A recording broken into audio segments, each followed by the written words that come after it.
his background is shitting on ours. I mean, they'll see it. They'll see it. The hat alone.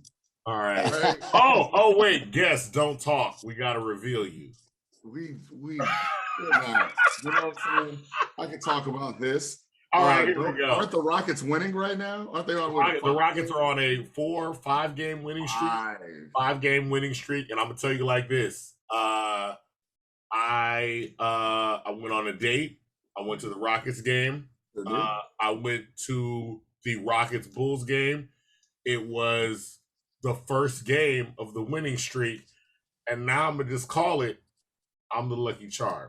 Like, that's really what happened, because you've been going to a lot of Rockets games. The boys turned it around. I go to the Rockets game, and I would like to tell people how I go. No, I don't want y'all going the way that I go, because I found a great, cheap way to enjoy the game. Yeah, don't even say that. I'm going to tell our guests after this, but I'm not going to tell y'all. Is that a hater move? Absolutely. Absolutely. Because the person that told me said, don't tell nobody this, and don't be at the games all the time. And I looked her in her face, and I was like, okay. And I lied. Because I lied. Larry David. Larry David. I looked her dead in her face, and I lied. I was like, dog, I'm not going to be up at the games like that. And now I be up at the Rockets game. Larry David. Like I know Tillman Fertitta. He don't know me, but I feel like I know him. Either way, so I'm talking to Till, that's what I call him. And I was like, Dad, we should start winning. And he was like, you know what? That's what we've been doing wrong. I said, you know what? I know people are mad. Let John Wall just sit for a while. Let's see what happens. And he was like, we're already doing that. And I was like, do it better. And then all of a sudden, dog, we started winning. So I don't know what happened. Now, I hope the Rockets have a great season. The Astros had a great season. The Texans, hey.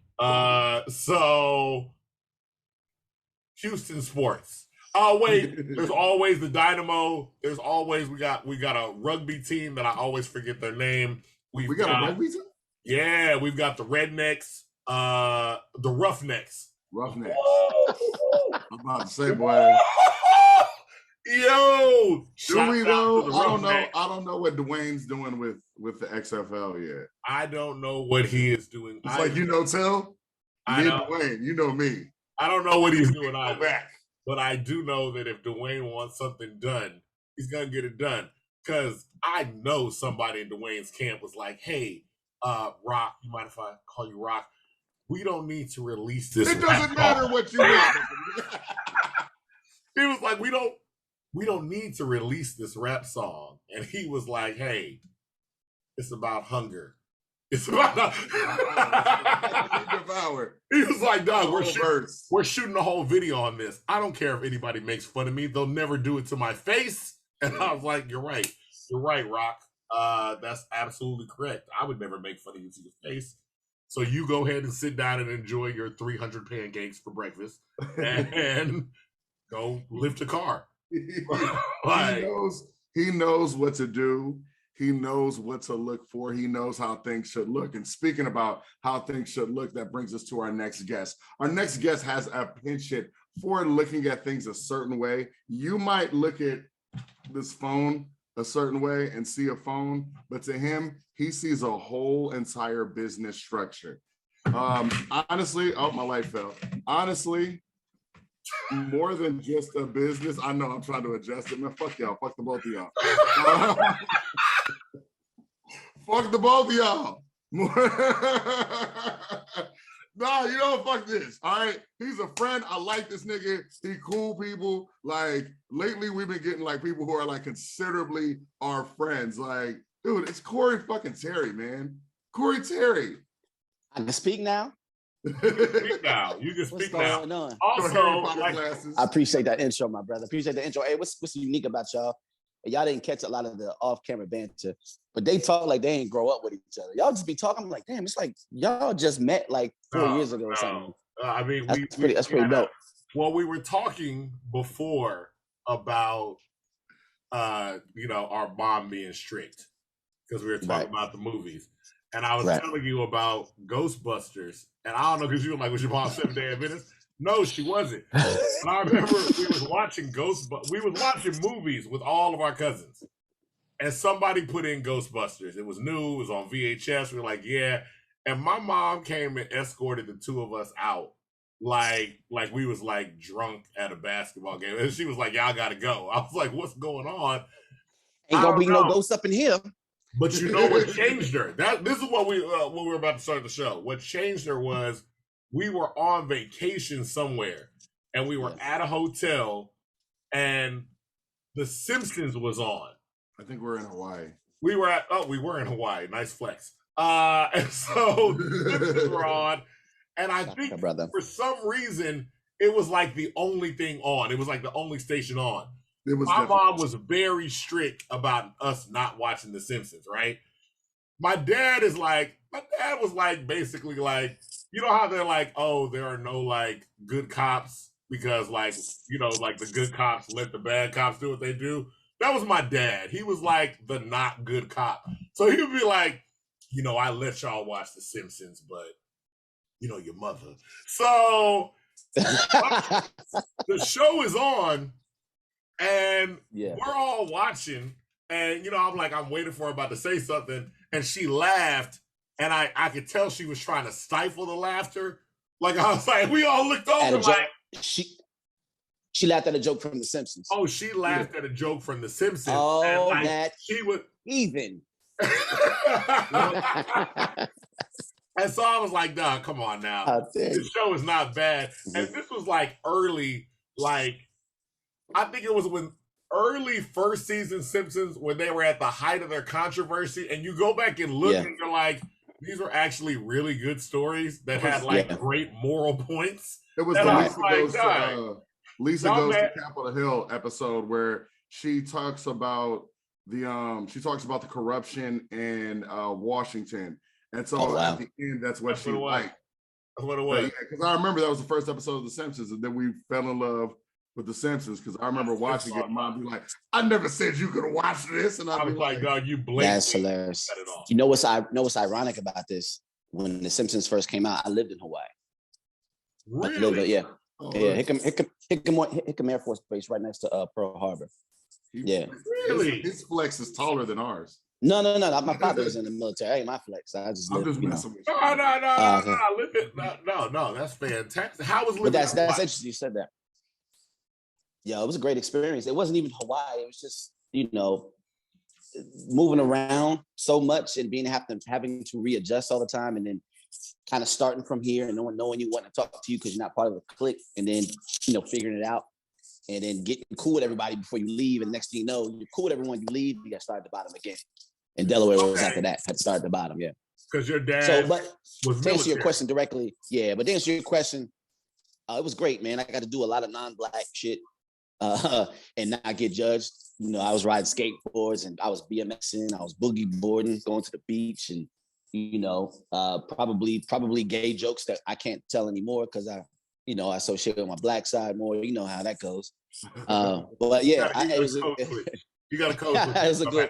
We grew up in Alaska. Yeah, it was a good balance for my Black. We grew up in San Antonio, in Alaska. It was the same upbringing. Where in Alaska? Not Juneau. Anchorage. Okay. Well, is it a military base out there or something? No, our dad was a lawyer. Our dad is a lawyer. He was just trying to keep you all the way from he just was the action. Like, hey man, we got to go up here. That was it. But it was that's probably my number one. That's probably my reason why I would go. The reason why he was up there is because my dad, if you can't tell, is kind of an asshole. So he kind of rubbed somebody the wrong way, and it was like, yeah, nigga, you going to Alaska. And then we all got it. I got it. I had to go with them. So, but you know what though? I think that's that would be, not to go off track, that would be like my number one place to visit, other than like Italy and all that. Alaska probably my first place. I would just be like, yo, I want to just do an excursion here. I think Alaska looks pretty dope. Alaska was fantastic. I loved Alaska. Yeah. And the picture that's in our logo, our seal of me and Divine, and the In My Humble Opinion logo, that's in Alaska. We're sitting at. That's dope. I didn't even know that. Yeah, we're in Alaska. Gotcha. As We kids, did random, like just random stuff. Like Hawaii was the first place we had sushi, straight off the plane. Really? Did not know it was sushi. They have a dish called spam musubi. Like Hawaiians and Filipinos, they eat more pork than niggas. But it's a dish called spam musubi. But it's literally, instead of the raw fish, it's spam in there, and they chop it up. But that's my first experience with sushi. I didn't even know, so I realized what sushi rolls were, and it was spam musubi. No, I don't know. Yeah. We got off the plane, and like it was hula girls, which you got laid. We got laid. Hula women, which we were like, oh, this is cool. And then one of them had a platter, and it had like these little. I thought they was chicken poppers, so we was popping them like da da da da, and they're kind of laughing because they know. I felt like they saw us like these two niggas don't know that they're eating. Know what they're eating. So we just like, and they're like, yeah. Oh, our dad, the jerk, he goes, hey, that's raw fish. Yeah, it's amazing. Hey, it's amazing what you eat. It's amazing what you'll eat when you see some ass shaking. Pretty much. Speaking of which, that was first time. He knows this. That was first time I saw some titties. All right, we was in the gift shop, and I was going through stuff, looking at this book, and then all of a sudden it turned to titties. And then, even then, when I turned around outside, there was a beach, there was titties there, and my mom was like, "Wait." That's when I remember I saw titties. There might be other stories about me seeing titties. New Orleans. No, that was you with titties. No, that was you. Hawaii. Well, that was both of us. Okay, but New Orleans was no. There were two spots in New Orleans. One, we were walking. We're walking down Bourbon Street, and then like one of the strip club doors, as they're known to do on Bourbon Street, opened, and there was a dancer on stage. And I turned my head and saw, I'm walking next to my mom. She turns her head, she sees. So she covered my eyes real quick as we're walking. And then she ran me into a pole accidentally. Yeah. I was like, oh, well, there goes that. I ain't seen no Not the stripper pole, just a pole on the street. Yeah. All right. And with me. No, remember we were on the trolley. We were sitting on the trolley. And, as New Orleans happens, there's always like a random downpour in the summer. It rains like as hard as hell for 3 minutes. And this young lady got caught in the downpour in a white t-shirt and got on the trolley and sat across from my brother. And he had not yet learned. He didn't know how to like gaze and look away. He didn't know how to do that yet. I was a child. He did it's a lot of niggas don't know how to do that now. I was a single digit age. He did a full-on uncomfortable stare. That young lady would have Me Too'd you today. Gentleman, just the whole trolley ride, he was just. I remember being so young and naive. We went to that gift shop, and there was a picture of olive oil doing something questionable to Popeye, and the captain said, well, blow me down. And I go, Mom, because I saw Popeye, I go, I want this. And Mom looks and she goes, no. And I was like, I never forgot with it. It's ingrained. Yeah. Brain. She know how to pass stuff off. So blah. We're just now finding out you live. How long were you in Hawaii? 4 or 5 years. 4 or 5 years. So you can boogie board, surf. Mm-hmm. Skate. I learned how to really like quad roller skate. I became like ill. Now when I came back to the East Coast, and I didn't know like skating was a thing over there, and basketball and skating was how I connected with a lot of the hood. I was cold with the skates. I learned that in Hawaii, yeah. And they had because skating was a big deal. We skated outside of the skating rink. We skated around the neighborhoods. It was a real big deal. Oh, okay. So wait, were you even getting into filming back then? What made you start getting into film? Wow. Well, really, what got me into actually film, I would say more or less, it's weird. Okay, so I worked with a small management firm out of New Jersey, right around like New Brunswick. Some brothers out of like Rutgers and that like that Bergen County area. They were managing an artist who now has like platinum records all up. But at the time, we were going on tour. We just needed shots. You know, it was like moments he'd be with Cassie, moments he'd be with Baby Bash and Pitbull, and you know, just all these different moments I wanted to capture. We didn't have any resources, so I went and bought like a $1,100 camera, weird camera, recorded it, and I had all this footage, but I didn't know what to do with it. Dumped it off to the artist named David Rush. I dumped it off to Rush. He gave it to this guy named ZM Wright, who's super cold, and he took a lot of the footage that I had, along with other footage, and they ran this show. It was almost like maybe a 6-part series, just of his life backstage, just at the things he was dealing with. And the guy took a lot of my shots and he made it amazing. Told a story with it, with some shots I thought that were just kind of generic. And that kind of opened my eyes to it. That's what got me into filming. But even back in the day, I paid attention to like featurettes and behind the scenes and commentary. And I think just through osmosis, I kind of just developed, you know, like it's not that hard type of mentality towards film. So when I first got into it, I thought it would be easy. It was way harder than I thought. But the interest and the demystifying came from like commentary, documentaries, just behind the scenes stuff, and just people casually talking about, you know, making stuff and failing and fucking up and showing how some fuck ups turned into greatness and all that kind of stuff.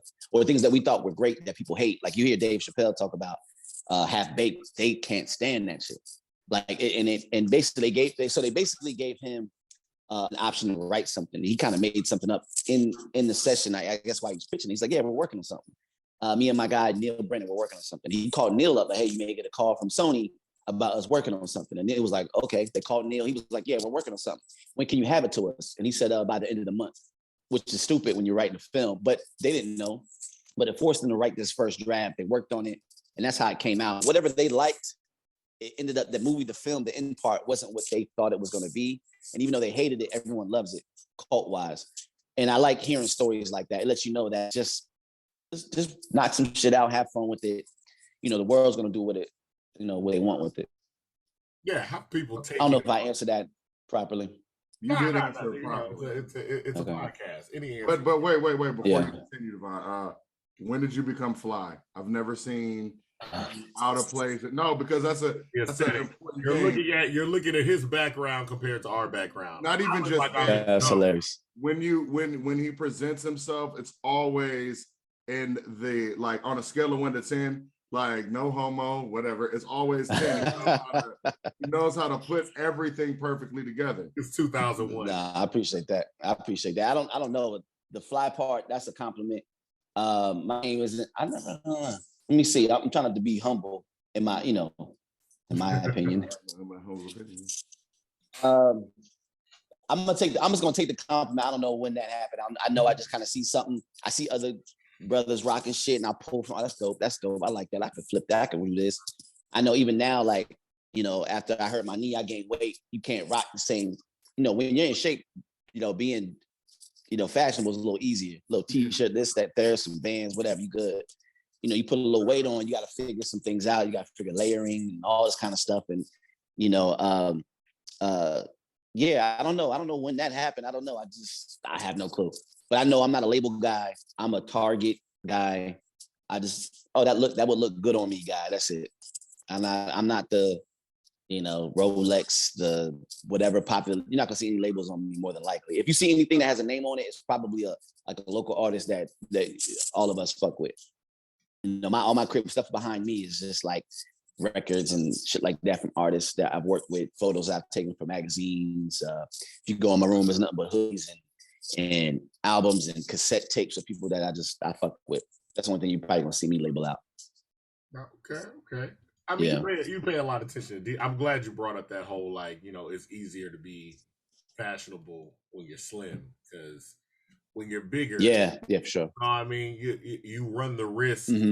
If you get too fashionable as a big guy, you get too close to like a TD Jakes level. Like, you know what I'm saying? Like, like you're in a nice suit and you got the sneakers, but you're like, he looks like a deacon at a cool church. No, you're 100%. That's 100. You're 100%. See, the thing is with with older women and men, when they try to look younger, they try to dress younger. And the object isn't to look younger, it's to look good. Yeah. And that's it. And if you look good, then people go, I didn't know you were that old because you look good. People don't expect old people to look good. If you look good, then you look young, but you can't dress like a young kid at a certain age, or you can't dress like a skinny kid and you're big, vice versa. You know, all that kind of shit. It makes sense. You just got to figure out who you are and just go with it. That's it. But I will say, I feel like, I don't know if that attention to detail comes from your film training or it's something that you bring to film. But I'm going to say this because I watch a lot of your videos and I don't care what it is. There's so many detailed aspects that it makes it interesting. And I know this because you were like, I appreciate that. I got into film because I thought it was easy, and you were like, it's hard. I filmed some videos. Like we were working on some stuff. I was like, oh, I know how to cook some stuff. And I filmed it and I thought it was cool. And then you filmed a video cooking an egg. And I just took all my videos down. I was like, don't do that. Don't do that. I said, it's a lot of the details that go into the filming. You make a lot of this stuff look interesting, especially the cooking videos that you're doing recently. What's getting you into that? Man, I guess shooting food is, or an inanimate object. I know Avery was talking. I guess an inanimate object is way easier than shooting a person and scheduling this and that. And I always cook. I've been cooking for a long time. My parents started going to school when I was in high school. I would be the only one home. My brother and sister were gone. My sister was married. My brother was off doing just great things. He's just a great dude. And I was the only one left in the house. And we got to teach him how to cook because I was the youngest. So don't touch the stove, Coreigh. That's hot, Coreigh. Don't go in here. Gene will get it. Kelly will get it. So when they were all gone and they were in school and they were coming home late, they wanted food on the table. Coreigh, let me teach you this. And my dad used to be a chef. Before he got in the Air Force, he was a chef. So my mom is cold with it. Actually, people talk about me. My brother is the one that's cold with the cooking. Anyway, so that's kind of how I kind of fell into just chefing up some things. But also, to your question, or I guess your comment, just about detail. That's just me learning that. It wasn't I got into it and I knew how to get into detail, but I can tell when something's missing. You know what it is. Like you do something, you're like, this is cool. Something's missing, and you look for greater things. And you're like, oh, okay. This is, a lot of people don't know film. A lot in film is really sound engineering. And if you can sound engineer and make things sound good, you can shoot off of a VHS or an old 35 millimeter. It don't matter. As long as the story's good and the audio is good, is what draws people in. That's the biggest trick. Was said. A word. Yeah. God damn. Yeah. And that's the biggest trick. And that is a huge thing because, like I said, when you've been on the show before, and we've really stressed the point, whether it's the context freestyles, and everybody should go support and watch those, or whether it's the cooking videos, things like that. There are elements that get added. Even when you posted that, this is before we even met you. I remember we were saying, we were just talking about context. We were like, yo, I don't know who the dude is. He's doing a fantastic job, da-da-da-da-da. And then I was watching one of your videos and we heard our voices in the back. I'm like, you took that clip, and things like that. And I'm like, there's a lot of little things with sound. And we were surprised when we found out you were filming all the videos with iPhones. I was like, this man gotta have like a ridiculously great camera. And he was like, I got two iPhones. One I do the sound, one I do this on. Right. And so it's not just the equipment. Of course the equipment helps if you know how to use it. And people just don't realize the iPhone is it's I can't think of the word, but it's of par. It's of par to work with. And a lot of people, it's in your hand all the time. It's like whatever.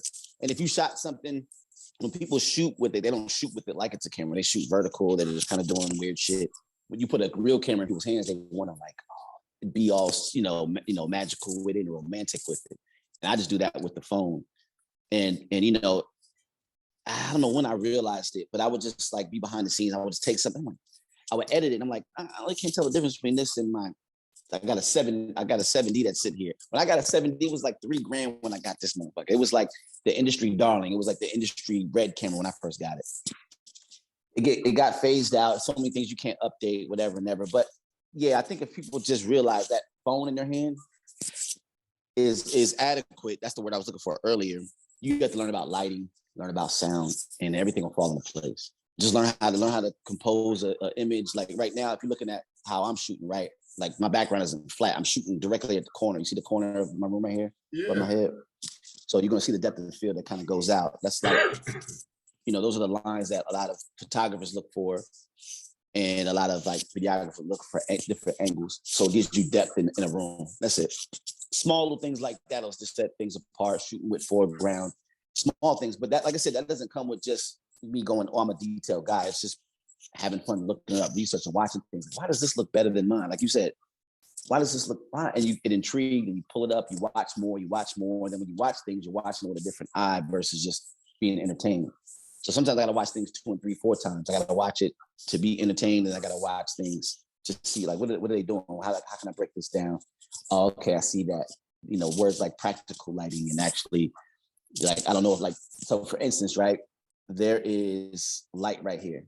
That's from the sun. They would consider that practical lighting. Or if there's like that candle right there, that's like you can see, but the motivated light, I can have a light right here and shoot, and you think it's coming from that sun, but it's really a light that I have right here, which I do. I got a light right here.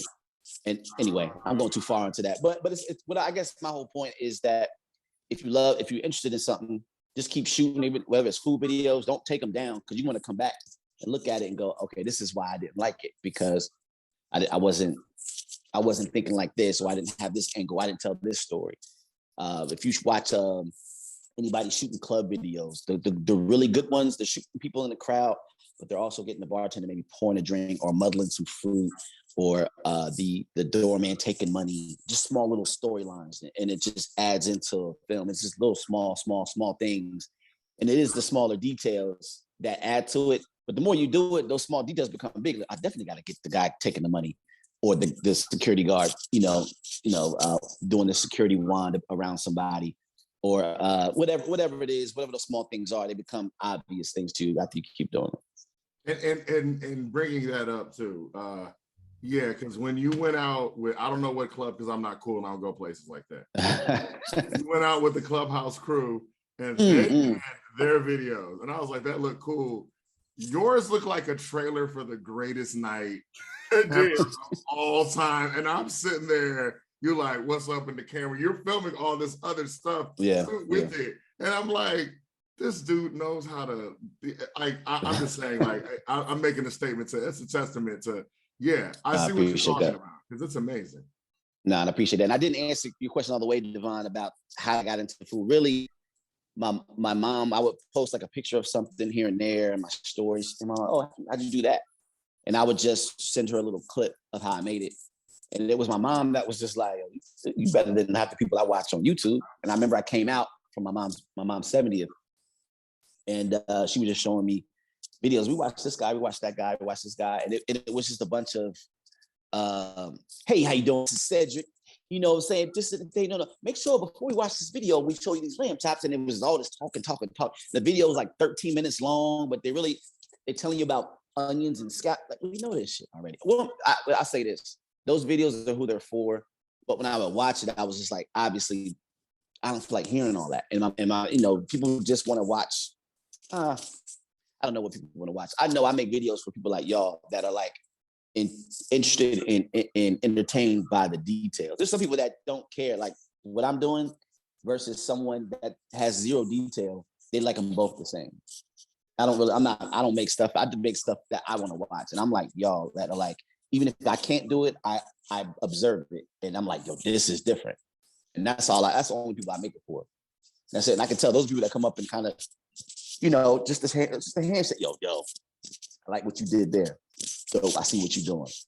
Yeah. And there's people, even with the context stuff, like people that I think are way, further beyond me, like Q Guyton, and he's like, dog, you got the illest shit in the city coming from him. And I'm like, and that's all I'm like, where that's all I need. Like, where I know I'm doing the right thing. I mean, even you watch, like, I mean, you were talking about like those intros, the like, share, subscribe. It's interesting watching, we came from like a big budget film aspect, and then YouTube came, and it was kind of like people were copying what they saw in film. So I remember old YouTube videos where they had like full on intros, like the tiger roaring and stuff like that, and moving all the way that progression of now TikTok, where I'll be on TikTok, and if you start your video by talking, I'm flipping up. Like I'm like, nah, Right. if you don't get to it, like we do not have time for all y'all like none of that stuff At all. And that So goes back to an older person trying to look young, or a big person trying to dress like a skinny person. You just got to figure out what your resources are, why you're unique, and to go after it. And people are learning on those platforms. Okay, don't imitate what the big budget is if we don't have a big budget. Yeah. Hey, shit, if the color looks black and white, that shit. Let's go. Yeah. Let's do it. Let's do this. And that's how we got to operate in life. Life is it's way more simple than we make it. Way more simple. Now we gotta put you on the hot seat. Okay. Only because people get in our DMs and put us on the hot seat because they know you. Are the context videos still going on? Are they coming back? We've had you on the show before. One, we're gonna stress this again. Don't just hit him up being like, y'all want to be on a context video. He'll find you. Same thing with like, sure. like I said, it's very difficult to hit people with limited resources. We do have people that will hit us up like, yo, we want to do an interview. And I'm like, we'll look into it. We're trying to get it together. But also, like everything we do, we pay for ourselves. And we just ain't got all the time in the world. Like if I had all the time in the world and I had the money, absolutely, we got you. But like I had to go to work. I'm sorry. Yeah. He has to go to work. I'm sorry. So, but a lot of people really miss the videos and want them coming up because it was something they were always looking forward to. And I will say this, just from trying to film our own stuff, I know the amount of work. Like, I'm sorry, I don't know. I have an idea of the amount of work that it has to go into filming those videos. Like, it's a ridiculous amount. So, I mean, one, tell us about like that work that goes into it, and are you continuing with it? Are you moving to food? Are you what do you have planned? What do you have in store for it? Yeah, no, that's good. I think absence makes the heart go fonder. Sometimes I honestly I move off of inspiration. Sounds corny, even I feel terrible even saying that out loud. But most of the people that I've worked with in the city, even interviews like this, I get invited to interviews and stuff like that all the time. But if I'm inspired to do anything, a lot of people that have been on your page, like how do you not work with a Rob Billette? How do you not work with a Milo? How do you not work with a lot of these people? Like I'll reach out to them because they've done something and I'm like, I want to work with you. Quick question, is it coming back? Oh, of course. The food is not a distraction. That's just something where you gotta stick with those camera skills. I cook all the time, so putting the camera up and doing that, I can do that blindfolded now. Doesn't mean that it's not hard work. I'm just good at it now. It's definitely coming back. When, I don't know. But I definitely check in. I'm looking at new things to add, keep it the same. I kind of, go back and forth with that. And I got some sitting in the can. So when I do roll it out, I do got some already ready, locked and loaded. Oh, great. But yeah, in terms of like, you can reach out to me, but don't get upset if I don't like, I don't think that it's part of that context DNA. Just don't be upset. But I'll also give you a chance. Like, hey, look, I heard your songs. You're sending me an album. Your style of music isn't really bar driven. Do you have anything that's bar driven? And I'll judge it off of that. But it's just basically my judgment. It's not based off of what I think you can do or what you're going to be in the music industry. I'm looking at bar heavy or just really lyricists to go on this platform. I'm not even going to vet your lyrics when you show up. When you show up, hey, give me what you got. I already trust that you got lyrics. So you can send me anything. I know my man Broderick reached out to me and he gave me some C Green. I didn't know who C Green was. And he sent me some C Green freestyles. And immediately I didn't have to know him. It was, I said it before, I'm not like in the clique or I have to like work with people I know. I just work with people that dope. I don't even have to like you. Yeah. I don't like you. I'm like, if you dope, would you come on? Yeah, word. That's it. It's I heard C Green. I'm like, God damn, this nigga cold blooded. That's it. But I've heard some that they reach out, and I'm like, it's not that I don't think you cold. From what I've heard, that's not what I'm looking for. That's it. That's it. But it's definitely coming back, and I know, and it's dope. I wish I could be back just all the time doing it. I'm just not really inspired by it right now. But it's definitely coming. And watching like Harry Mack videos. Yeah, I don't know if you guys know who Harry Mack is. I don't. Who is this? I don't. Who's Harry Mack? Oh my gosh, yo. It pains me that I think the illest freestyle MC is a white dude. The hair that looks like Ellen. It pains me, It pains me. But this brother is so cold, man. So cold. But watching him and the joy that he's bringing. The thing is, you know what? He freestyles in public in like weird places. And he doesn't belittle people when he's freestyling about them, about their clothes, and he's not shitting on. He's almost there, like brighten your day, and that shit makes me want to like do shit like that, just like make someone happy, like everyone's not happy to come on your podcast, but some people are like, yo, thank you for having me on the opportunity. You know what I'm saying? Yeah. And it's like when you do get that, it's like that's dope. I'm glad I'm in a position to bring joy to someone like that for something I wanted to do anyway. And that's kind of all I'm hunting down for. But that is coming back, that inspiration. So that is definitely coming back.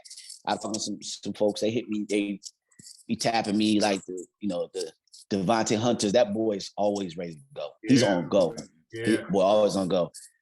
Too Raw, all these dudes. Hey, what's up, man? God King. Is I preach on here yet? Of course. We had God King preach. Yeah. I gotta check that episode out. That brother special. Look, it was like 2 or 3 episodes ago, but yeah. It's pretty good.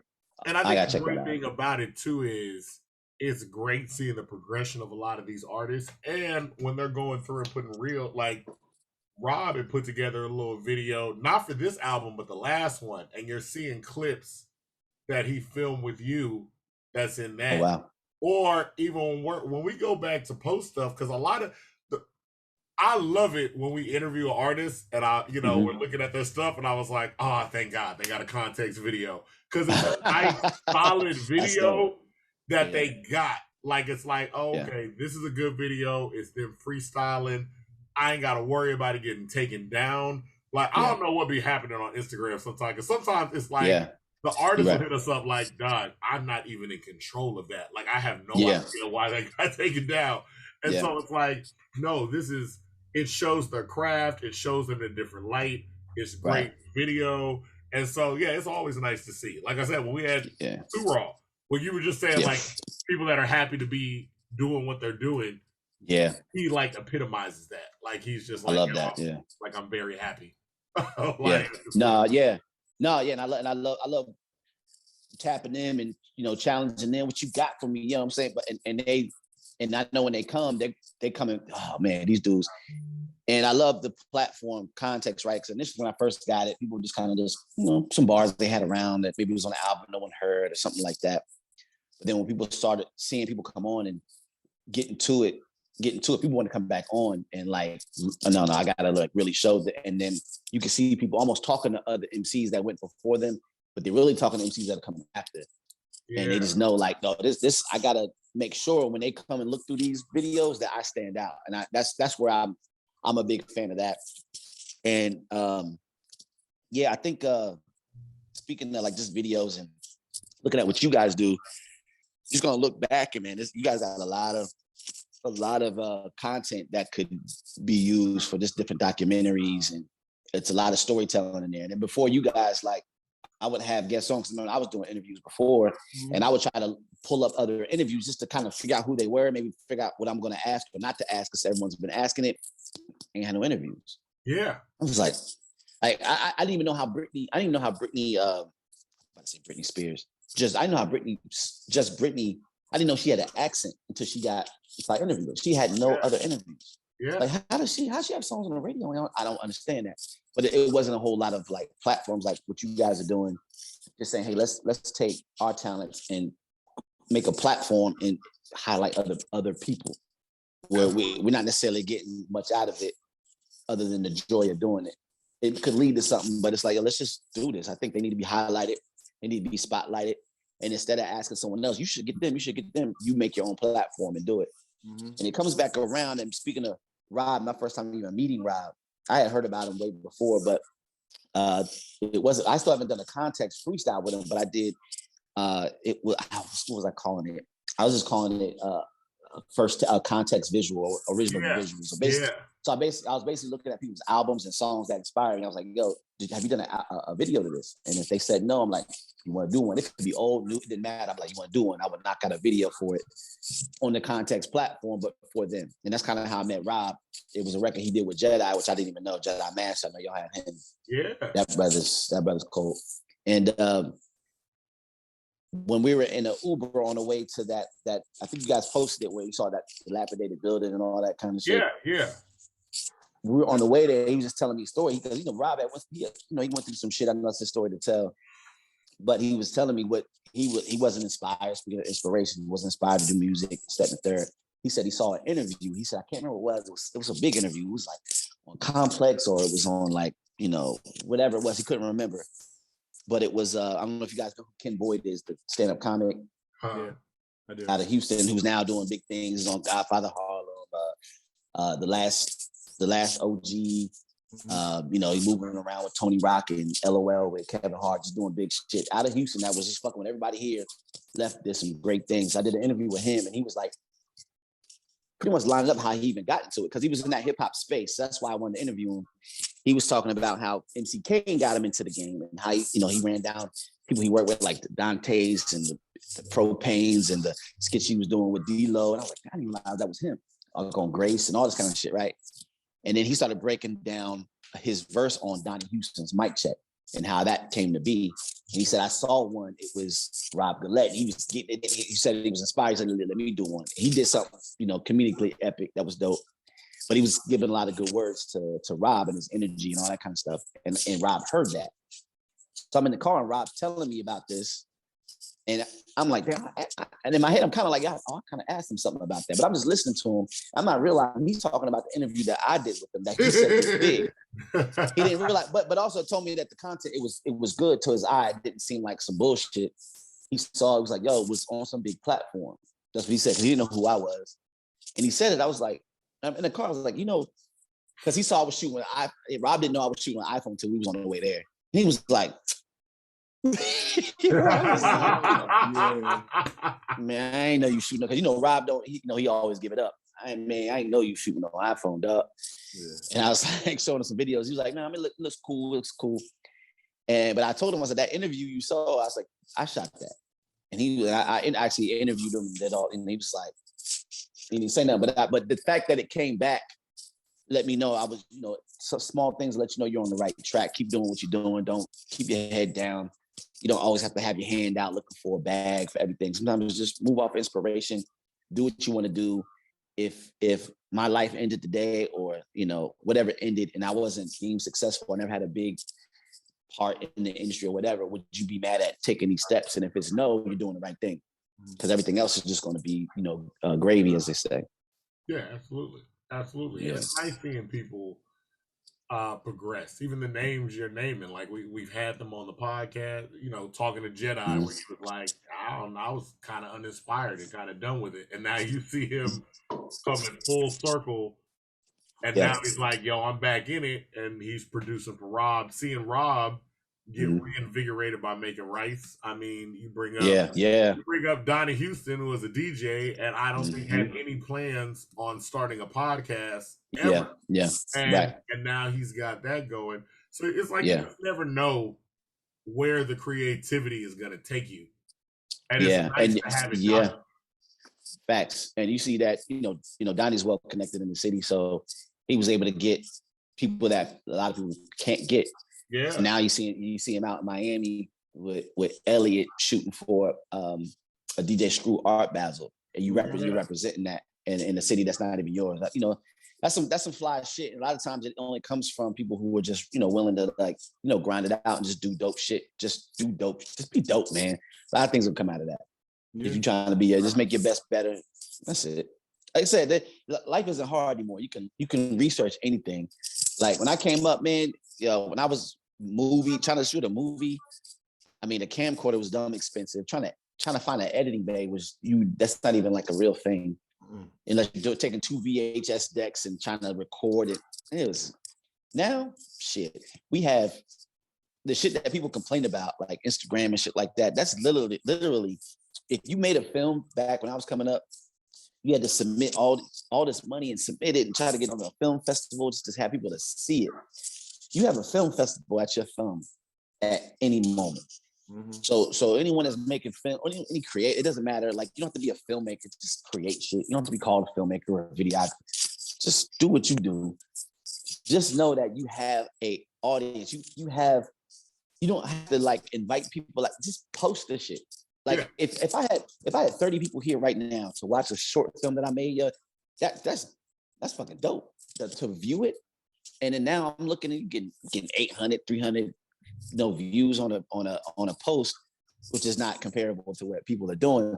But to me, I'm like, oh, that's fucking dope. To walk out in the city and people like, oh, I saw that shit you did. Are you the dude that does this? I'm like, oh, okay. This is a wonderful day. I don't know what people are talking about. It's a wonderful day right now. That's a good way to look at it, because you're right. If you did have a short film, or you did any kind of showing, an art festival, or anything, and 30 people showed up, you'd be like, oh, this is a success. Like, I filled up the room, that kind of thing.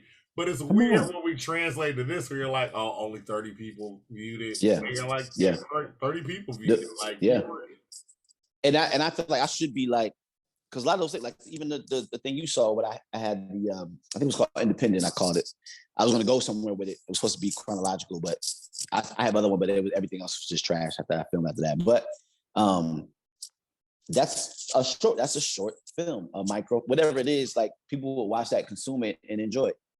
And I could have like had like a listening session around it, which I wish I would have, but it doesn't matter. Even if I didn't, everyone's seen that. Not everyone, but everyone I know they've seen that at some point, and they've commented like, "Yo, this is really dope." And I just feel like a lot of people just are super romantic about their content. It has to be it don't have to be perfect. They tell you all the time, you gotta fail to get good. Like, just post the shit. Once it's out there, you'll start to realize what's good and bad about you. That's probably one good thing about stand-up, is that the audience told you what was funny about you. Yeah. They're either gonna laugh at it or not. And then you got to figure out, okay, let me take this joke that's 13 words, let me make it 7. It feels long. As I'm telling it feels long. You know how it is. I don't know. I'm loquacious, so I get the feeling when I'm talking to people, I'm talking a little too much. They're not really feeling this, but sometimes I'm talking. But sometimes you talk and they with you, but if they're not feeling it, you kind of cut it short and scene. And I think, I think that today it's a beautiful day, man. You can just think of something, try to do it, post it, and see how they react, and try to get better and better and better and better at a very low cost. Hey, Coreigh, move your mic from your lapel. Oh, fancy. There you go. That's it. That's it. I knew what he was doing. Yeah, it's just coming in, and that's it. Yeah, never mind. I don't want to focus on it. So I was helping you out, brother. I appreciate. Father. He pays attention to detail. I love it. Yeah, he does. Like that. No, you didn't hear it? It was going. I gotta be honest. Better at the sound guy. I couldn't hear what y'all. I couldn't hear. I didn't know what it was. Yeah. I know you couldn't hear it, Coreigh, but I was like, Devon has to hear it. But I go, no, he got to move that. We got to pay better attention to details. That's why our backgrounds look like this. You look like you at an office. Nah. Well, one thing I have to ask, Coreigh. It is. Especially with the series that you did with me and Devon's voice on it. Did the pandemic kind of slow it down? Because I remember one episode, bicycle. That was during the pandemic, and I was amazed because you took your bike, you went to the basketball court, you were shooting. That's when I realized I was thinking, Coreigh, he could play basketball. You did drills. I was did the pandemic slow that series down? No, I think it was just what I'm saying, just being too critical. And I was like, that's not it. And then sometimes it's like you get stuck trying to figure something out. I just go, let me just move on. because otherwise you won't do anything. So I'll just, if I'm stuck, if I'm I'll just go somewhere else and just move on, and then come back to it when my mind is different. Okay. How do you find a balance between? And this is just for our sake, because I will say that I probably have the more critical, standoffish take, and my brother will have the like, we should just put this out, and I'm like, but it's not ready. We don't have the website together. We don't have this together, and it all has to hit at the same time. And he's like, but what if we just put it out and we find out what happens? And I'm not gonna lie, he's right. So that's the thing. Like, how do you strike a balance between like, I want this to be perfect, but also I might take a while on trying to attain a perfection that I might not reach? I guess it really depends on what the end goal is. If you know, like if you're a gun for hire and you're getting paid for it, it's, I think, hey, work on it being perfect, whatever. Someone, but if we're just being creative like us, and I'm only saying this because I've done both. I've held on to something and had what they call completion anxiety, and it's like, I don't know, that's it. I'm gonna add something else at there. But the only reason why I dropped it, because I realized it's never gonna be perfect. Yeah. But it only gets better when you give it to, what we do is only gets better when you give it out and you kind of see how people respond to it. They like it, they don't, they engage, whatever, and you kind of go, okay, I could have, all right, and you'll beat yourself up about it. I should have added, I should have did this, or I should have started with that, and then. So when you go to the next thing, that's all it keys up, and you start to get better. You don't even realize. And I went from someone who missed on a lot of details to someone now gets a lot of compliment on his details, but that came from posting a lot of shit that didn't have no details. Yeah. And I think it was a scene in The Three Kings. I don't know if you remember that, with Ice Cube, Mark Wahlberg, and George Clooney. I remember that. Taking the gold. Yep. And it was one of the end scenes towards the end. I think George Clooney was saying to Ice Cube's character, he was just like, yo, how come you, he said, I'm scared. How do you do it? He was like, just do it and get the courage later. And that was a scene that just hit me. I'm like, just Nike's been saying, and it's all these like tropes and all these like great quotes are all around us, but it don't necessarily hit until it hits. And nothing you could tell. That's why something like, it's nothing I could tell you. Your parents have been telling you the right things to do all the time, but it don't really hit until it needs to hit, or it just is what it is. There's just this anecdotal story I heard about the caterpillar and the butterfly, and it was this caterpillar asking this butterfly, yo, what is it like to be a butterfly? And the butterfly just wouldn't answer and just fly off, whatever. Ask him every day, yo, what is it? Can y'all tell me what it's like to be a butterfly? Caterpillar went into his cocoon, came out to be a butterfly, and the caterpillar was like, hey, what's it like to be a butterfly? The butterfly was answering him, but the caterpillar couldn't hear. And it's just like, you're just not going to know until you know, basically what the story was. And so sometimes that's why I think you just got to, like, instead of going, should I get into this cocoon yet? You just go into the cocoon and just be a butterfly. And that's it. That's all I can think of. I will admit, because it's like, even with, because it happens with us. Like, my dad took me out to dinner, like, on my birthday. Like, it was like, hey, great job on doing everything. You should be writing more. I was like, nigga, like, what do you know about writing? He was like, duh, I don't. Like, but I know you're good at it, so you should write more. Like, life come at you fast. Like, he goes, I'm a pretty creative person. Like, I was very creative. And he goes, I'm probably the funniest person you know. He's not, but that's what he say. No, he got the confidence. I love it. He was like, guys, then y'all came, and I had kids and a wife, and then life came. Like, he's like, that's what happened. He goes, while you got the opportunity to be creative, just go do it. Like, we do. That's essentially what it was. I love that. And that's in a roundabout way. That's all I'm saying is, like, yo, be creative, put it out. You're gonna get better. At some point, you can delete the bad shit. Like, if you look at my page, it starts at 2016, 17, and it's just the dopest shit ever. Because there's a point, it starts there. Instagram been around a lot longer, and I've been on it a lot longer. But there's a reason why it started in 2017. This is adequate to me. This is fine for me. There was a lot of bullshit, and we get better. Just remember Instagram when we first started, and we would put like maybe like 2 and 3 filters on pictures and look nasty. Go down people's page. Like, God damn, I can't even see this motherfucker. But it looked cool. Our eyes said it was cool then. Yeah. We just, but now we're on a page merged with great photographers, amateur photographers, inspired photographers, all that shit.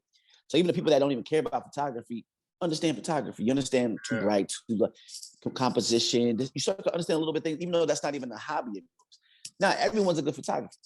That's why people are way more critical on photographers now. Like if you call yourself a photographer, models are like, photographer, I can do that with my iPhone. And that's because we start to learn more and more. And the things that you're seeing that I'm doing, that I learned from someone else, y'all are naturally gonna be better at because you learn when you start to do stuff. I don't like how this sounds. This should sound like this. How can I know what? How can I get this sound better? Where you wouldn't have done that before if you don't know what good sound sounds like, or if you don't have it, so. Man, I don't know where I was going with that, but I do know that we're in a way better place. I think I was going to mention, damn. You was going to talk about back in the day, everybody looked like they was in oil paintings. I just remember every hood dude looked like he was in the middle of a Renaissance painting. I was like, John, what filters are these? And they were just but see, I never even thought that. I just was like, that's what you do. You put a lot of filters. I was literally like, oh, that's they filter. Like, okay, 50 Cent, you look like you're standing next to Jesus in a Leonardo da Vinci painting, but that's cool. You on the block. And we were all just like, okay. And then one day it just stopped. Yeah. We figured it out. Avery had a post. This was your post, Avery, on Twitter. It said, the downfall putting a camera on the phone's the downfall of man. And I was like, man, because anything that you can do great things with, you could do great damage with. Yeah. You've heard the analogy about fire. It can heat the house or it can burn the house, all that shit. And that's what the phone camera is to me. But I'm looking at it, I'm just seeing all the good things with it and all of this, how creative you can be. People shoot in places and get fines for shooting in places. I'm like, shoot with your fucking phone. Yeah. You're not gonna say shit. Yeah. Shoot with your phone. Yeah. If you come in there with a rig and this and a mic and all that kind of shit, of course they're gonna tell you that, hey, you can't record it here. Everyone records with a phone. Yeah. They don't say shit about phones because that's like, no, that's fine. And it's just I don't know. And I don't understand that. And I hope they never do understand it. It's just like, Chappelle talking about motherfuckers saying skeet, skeet, skeet on the radio. They just don't get it. They're just behind it. And why they don't get it, man, take advantage of that shit. Take advantage. Some things get away with. I mean, bringing up that skeet. I forgot to mention a Houston team, the Sugarland Skeeters. Yeah.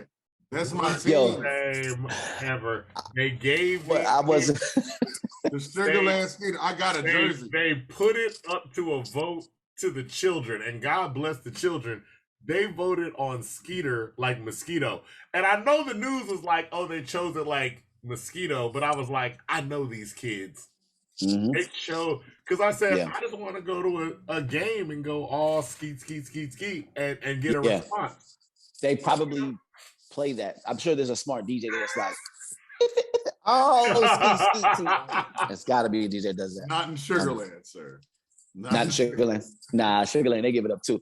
I was about to say, have you been online at any time? Like all what do they call it? AAVE. Highway 6 God, sir. It's all the slang of like every white kid that plays Fortnite or Grand Theft Auto or whatever. Like when I was looking there, I was looking at Fortnite. No, I was looking at Grand Theft Auto videos, and they kept saying on gang. And I was like, what? And they're like, all the kids like, no, you're not supposed to do that on gang. And I was like, what? What is going on? But hey, it creeps in like cracking and popping. I don't know. Most people don't even know that's like, blood and and me, I'll be like, it's popping. I'll be saying that to like not even realizing what I'm doing. Yeah. It was cracking, cuz. You remember? And they be like, there were very serious conversations, and then I felt like it went by the wayside of whether artists should be crip walking. And then it just kind of got away, and then they were like, well, they're not crip walking, they're dancing. I'm like, they're they're crip walking. They're crip dancing. Bow Wow They're- said it. Nah, they're not. They are gang dancing. Yeah. Gang dancing. Yeah, and I know, like I saw a dude crip walking in a Chicago Bulls jersey. Yeah. And you're They call like, him. Heavily They call him. blooded Yeah, they jersey. call him. Yeah, they call him Brisk Crown. Yeah, it's wild. It's wild out here. Yeah, but I didn't even know, like, like that. a that dad Houston game hat. joke. Yeah, you know what I'm saying? Just bring in the I didn't know that the Houston Astros hat, right? Because it has that H on it, right? That's a crip. And you be doing the wrong shit and you don't even know what's going on. Man, it can be dangerous out here sometimes. Actually, I didn't realize Houston, depending on what part, because it's either part of a Hispanic gang or it's part of like another gang. Like Houston jerseys get used a lot in gang dress. So Go to LA and wear a Houston hat. See what happens.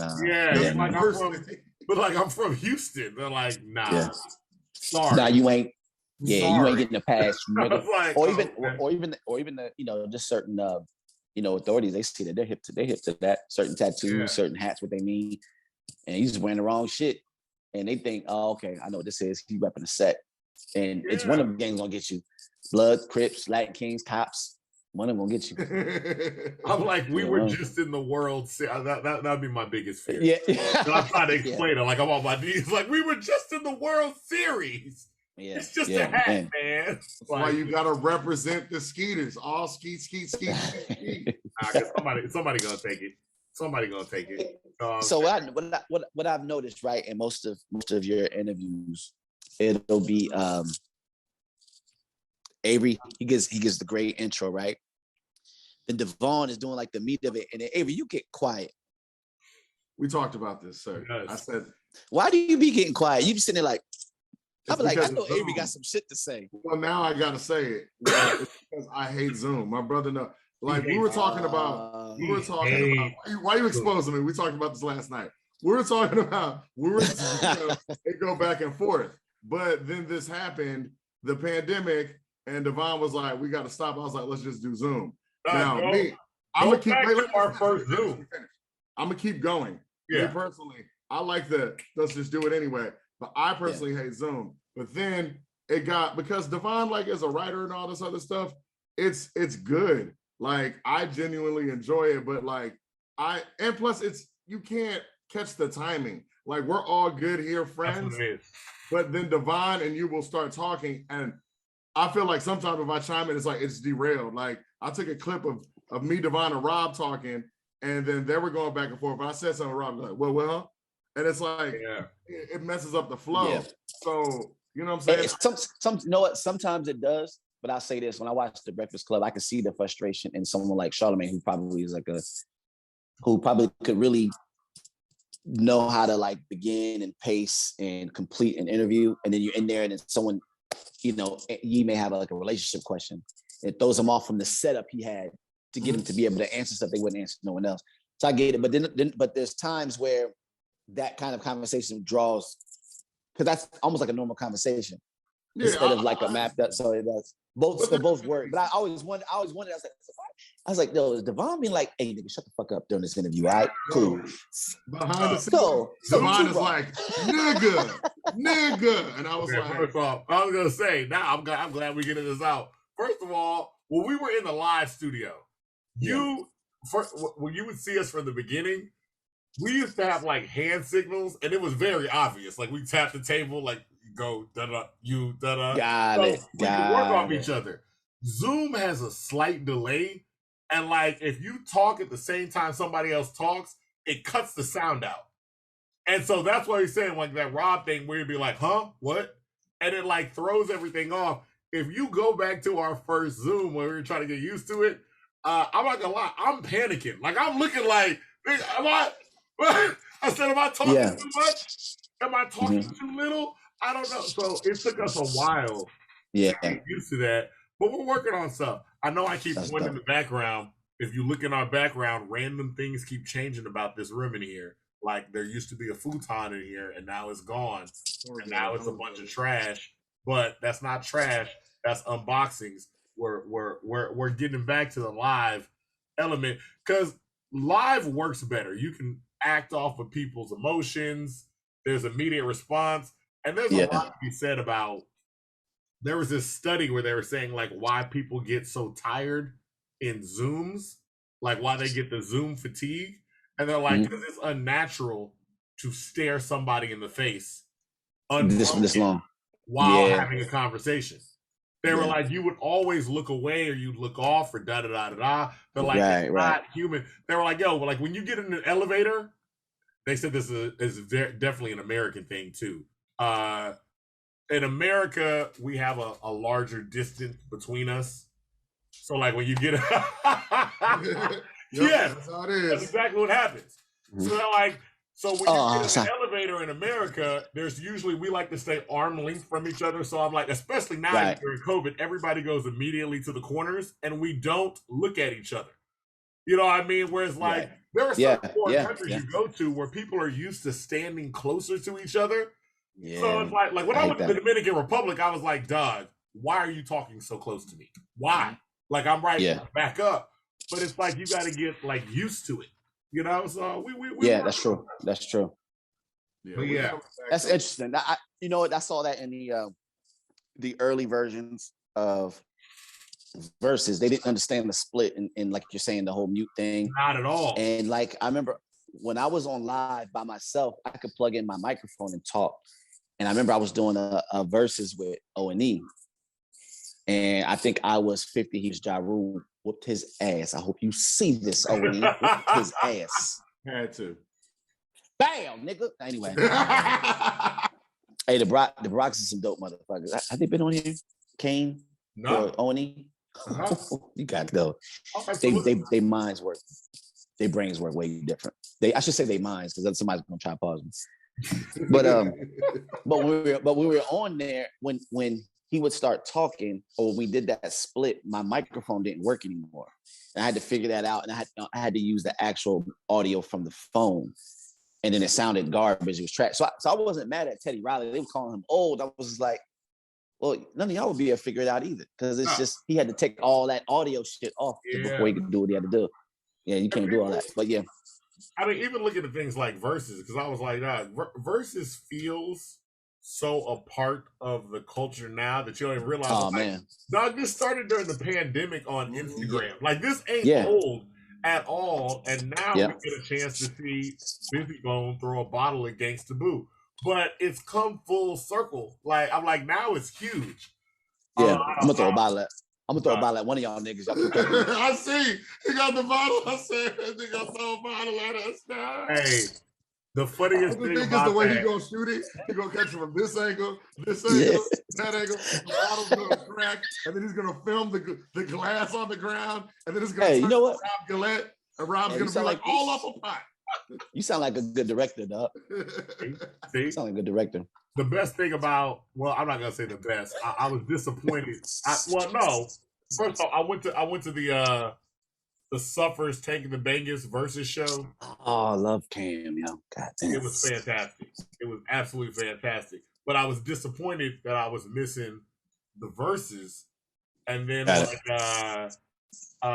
Bruce Floss texted me and he sent a text out, and it was just a video of Busy Bone throwing a bottle against the booth, and I was like, "Oh, well, that's canceled." He didn't throw that bottle that well. He didn't throw that bottle that good though. I almost think that was some bullshit. He threw it immediately after. Swiss sent out a message. It was on Instagram, and it was like right below the video, and it was like, "Don't ask me to break this up. Busy bit me," and a bunch of laughing faces. And I was like, wow.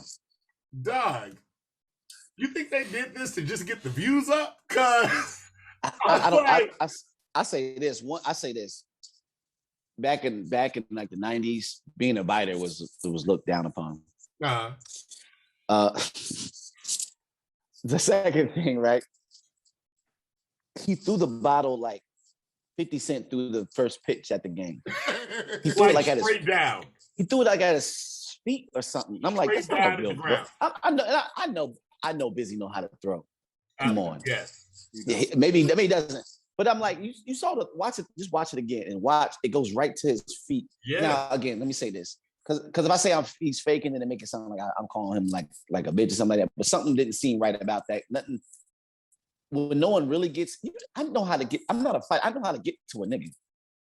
It's no, I'm gonna want to fight something. I know how to get to you. It ain't no you know how to get to somebody.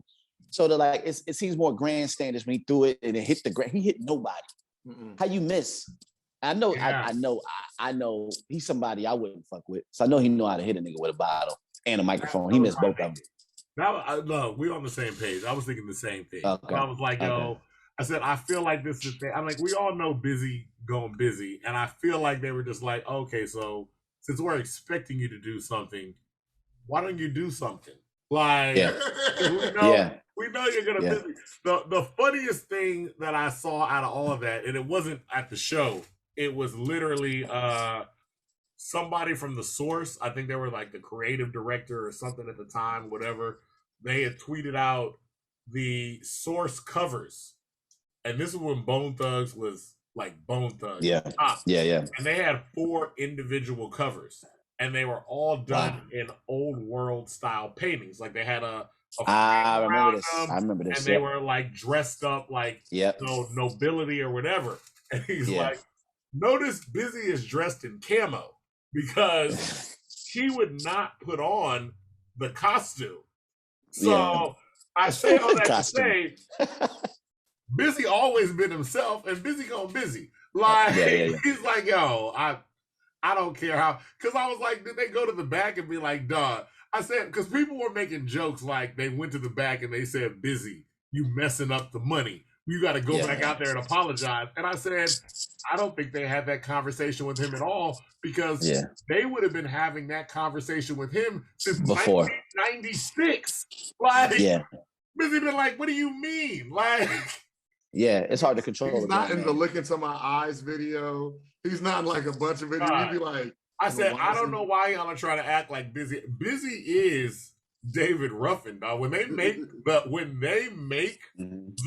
movie, like he's like, God, ain't nobody come to see you, lazy. Like,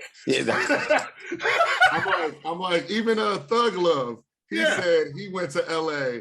He waited outside to get Tupac's attention to record a song with him. Comes back and goes, I got a song with me and Tupac, and DJ Unique was like, no, we got a song. Busy Bone had a solo song with Pac. He was like, oh, no, we good. And then they found out, and it was like, put all of Bone Thugs. All of them.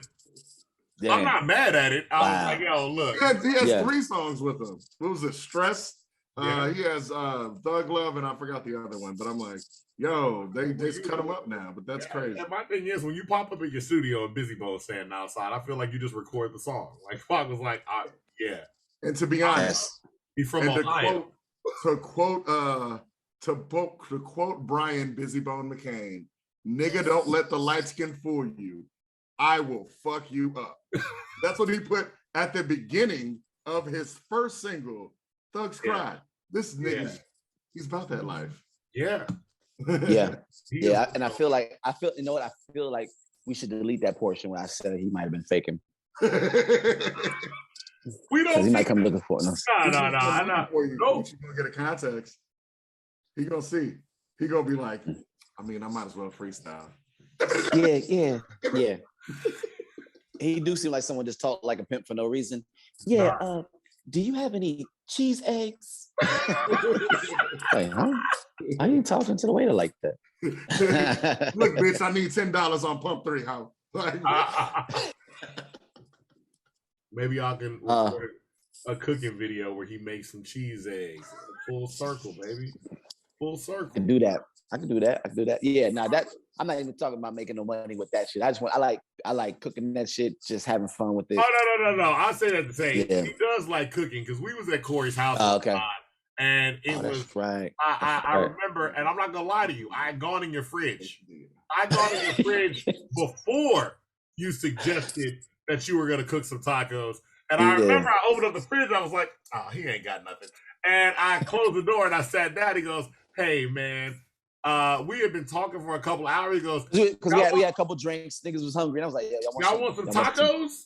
And I was like, I said, I guess we can Uber some tacos real quick.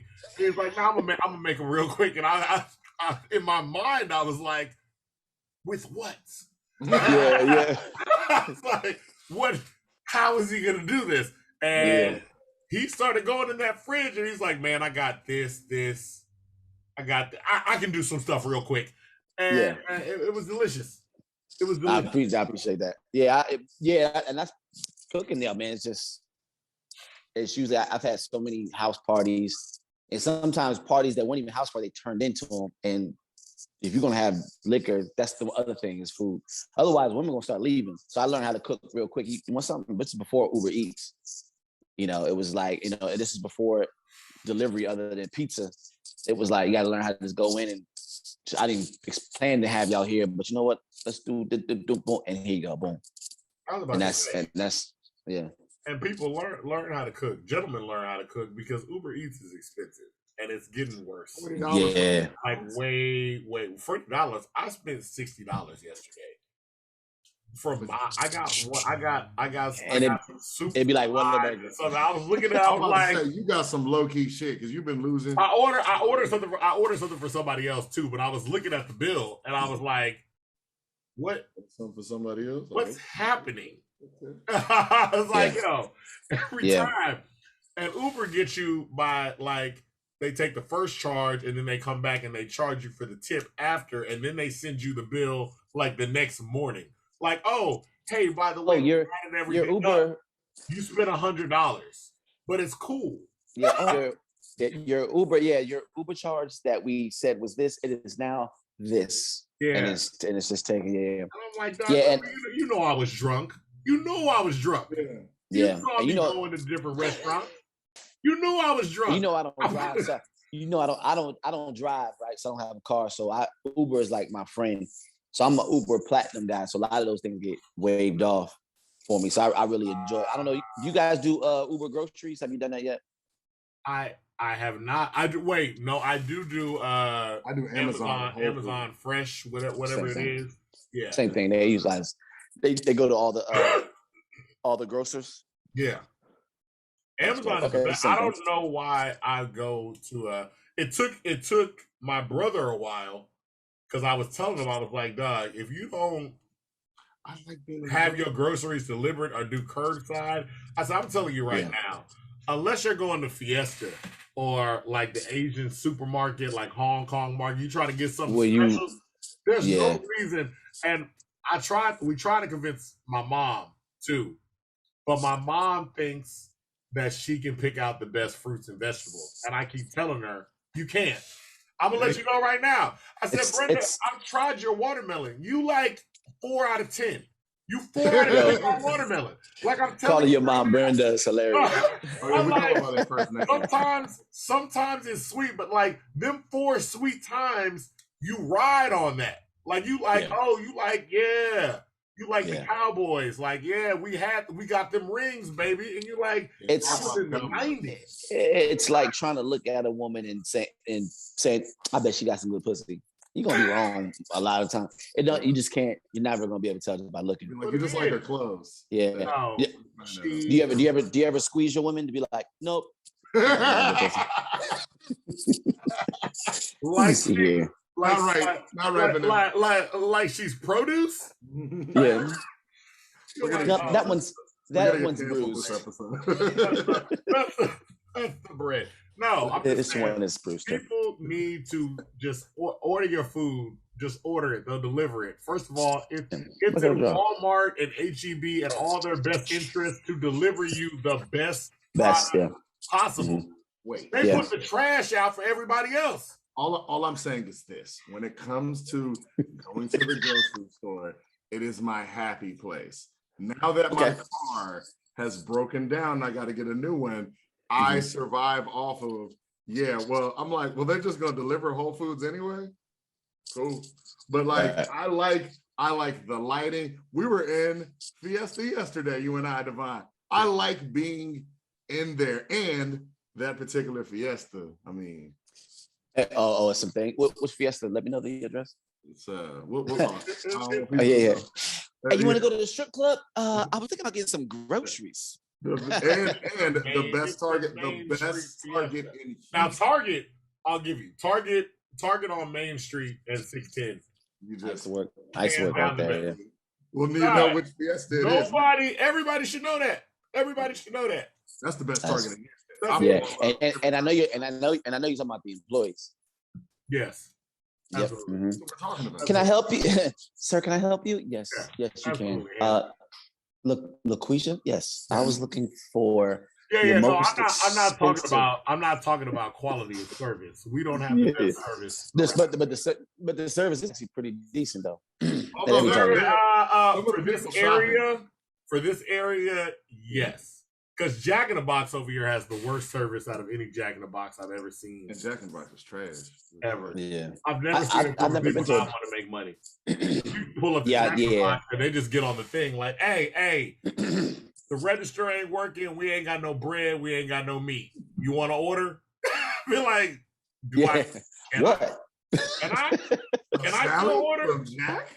And there's a lesson in there somewhere. You want fries? You can like, all right. Hey, you know what? It's funny when you go to certain jobs where a lot of times people they're almost in your head and they're thinking, he probably thinks I'm not important or not going to be somebody. So a lot of times that attitude comes from not disliking the job. It comes from they think, if you think I'm unhappy, I'm unhappy with this job, you think better of it. It's like, no, just do your job. That's my feeling. That's my feeling. Just do your job. Just be good at it. All workers of the world, I don't look down on nobody because I'm gonna let y'all know right now, we're all poor. I look down on Jack.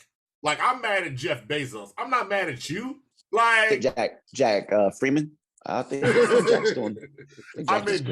If Jack Freeman owns Jack in the Box, I'm mad at him. All right, that's who I'm mad at. Like I said, I'm mad at the owners, but I'm like, ma'am, I'm not mad at you. I'm over here trying to get a 4 for $4 because I'm poor, and you're working there because you're poor too. We all poor. If somebody's gonna judge. If somebody's gonna judge you for where you work, they're gonna judge you whether you got an attitude or not. And I'm just like, you might as well have a good attitude. I got a question to kind of derail this. I don't know how much time y'all got. What y'all think about that? Is it Kyle Rittenhouse? What y'all think about that trial? The Kyle Rittenhouse trial? Okay. Here's my thing about the Kyle Rittenhouse thing. I definitely think the man is guilty. But he got off. I've never, how can I put this? I'm going to put this the same way I phrase anytime I'm debating like white rapper shit. I'm never concerned with the actual doer of the stuff. Like when Kyle Rittenhouse got caught, I'm like, yo, he needs to go through trial and we're going to figure out all of this stuff that happens. But all of the stuff that surrounds it, I'm always like, okay, look at that. Like when you had so many white people coming up like, oh no, he's automatically innocent. And I was like, God, you could wait like 10 seconds so we could find out any level of information. Right. And the wildest thing about it is, and I could never prove this. I could never prove it. But Kyle Rittenhouse's victims were white. Yeah. They were white. They just happened to be at a protest that was involving like Black Lives Matter. And I feel like his victims were not displayed in the media because this would just look like white on white crime. Like every time I saw it, they were like, oh, Kyle Rittenhouse killing 2 Black Lives Matter people. And I was like, y'all are phrasing this like he killed 2 Black people. And I was like, God, let me jump in here. Because I like where you go. I like where you going, Devon. This pissed me off because I heard about this. I was hot, mad. This nigga shot 2 motherfuckers. I didn't know who he shot, but just the fact that he left and was able to go home and then turn himself in. His mom dropped him off. Yo, all this shit had me so mad. The trial came out. I was like, how does this motherfucker get off? I was pissed. So I started looking more into it. The more I looked into it, the more I got mad at the fact that they put these stories out and they omit shit knowing it's going to make us mad. Yeah. Yep. Like we should not, this is a double negative. We should not get mad because he killed white people. But I'm mad that you didn't mention or show who they were because you knew you were hoping that it would, ignite something in us. That's exactly what Then you didn't tell me the motherfuckers get hit with a skate. I don't know if you've been hit. I told you I used to skateboard. You get hit with hit with some wheels or that. Oh, that's some shit. You hit somebody with a skateboard. And another dude that he shot, not only brandished the gun, but let it go. Yeah. And I'm like, wait, what? Y'all mad at this motherfucker? And then, but the thing I'm mad at is the fact that a grown adult dropped him off at a protest. And that's what I want. Like I said, it's just so it shouldn't have even happened. One, I think the parent, if anything, they need to bring that motherfucker in on some shit. But when I look, you see what's happening with the current. I mean, this is new news, but the school shooter boy. I don't even know his name, but as more news comes out about him, it's like it is very obvious from the news that's coming out. His parents could have prevented. This could have been prevented. Very easily. But you still get the same things that are happening, like them posting that picture of him as a young man praying. And I was like, die. Oh, I didn't see that. They show a lot of his kid. They show him like he's the one that got shot. You talking about the kid in Michigan, right? They keep showing his quote unquote innocent. He looks, and I look at a lot of white boys. I'm like, white boy look crazy, but he has that look. Man, they look anyway. Got y'all recording. But they keep showing his more innocent pictures, and then every now and again they show the more menacing picture when he's older. But they keep showing these older, younger pictures. I'm like, stop showing that shit. But my thing is, I just get upset when it's almost like they're putting these stories and headlines out to get us going, and then turn around. I'm like, all right, yeah. I mean, obviously, I can see him getting off. I mean, I don't know how he got off with the illegal possession, but I'm like, this ain't even a story that would. I don't know how to word it, but I hate the fact that they have these headlines to get us upset like that. I thought it was interesting that trial got so much attention. And I felt like it kind of took the forefront in front of the Ahmaud Arbery trial.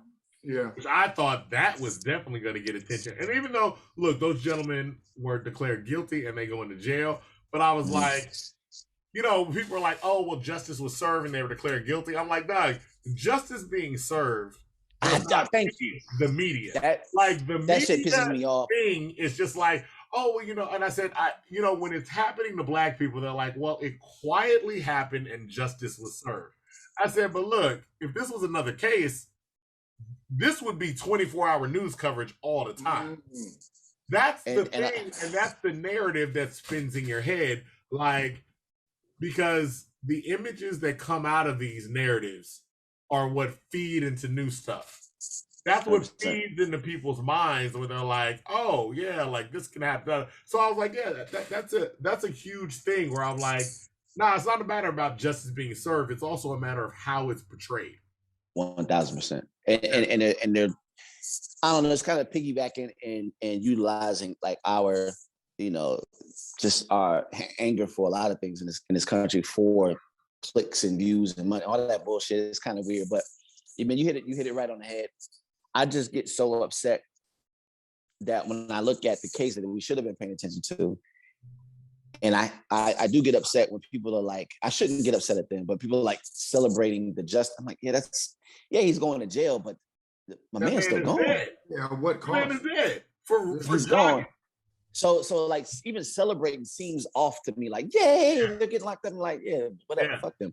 I'm like, but the key thing is, if you remember, they got away with this and would have gotten away with this if they didn't post it on Facebook. And that's the biggest thing. And they posted that video to clear that. Their attorney posted that video to clear themselves. And I was going to tell people, if you could just time travel, go back and look at the videos that came out shortly thereafter. The news was framing Arbery as a possible thief. So 100%. That's all you would see was like him. I remember seeing him looking in the house. A video of him walking through an unfinished home, and I said, if walking through an unfinished home is illegal, no, Hey, I was looking at him like, look at this thief. Look It at had me like, damn, oh my gosh. And that's But why yeah, I mean, it's changing the perception of certain stuff. but just Like, think about.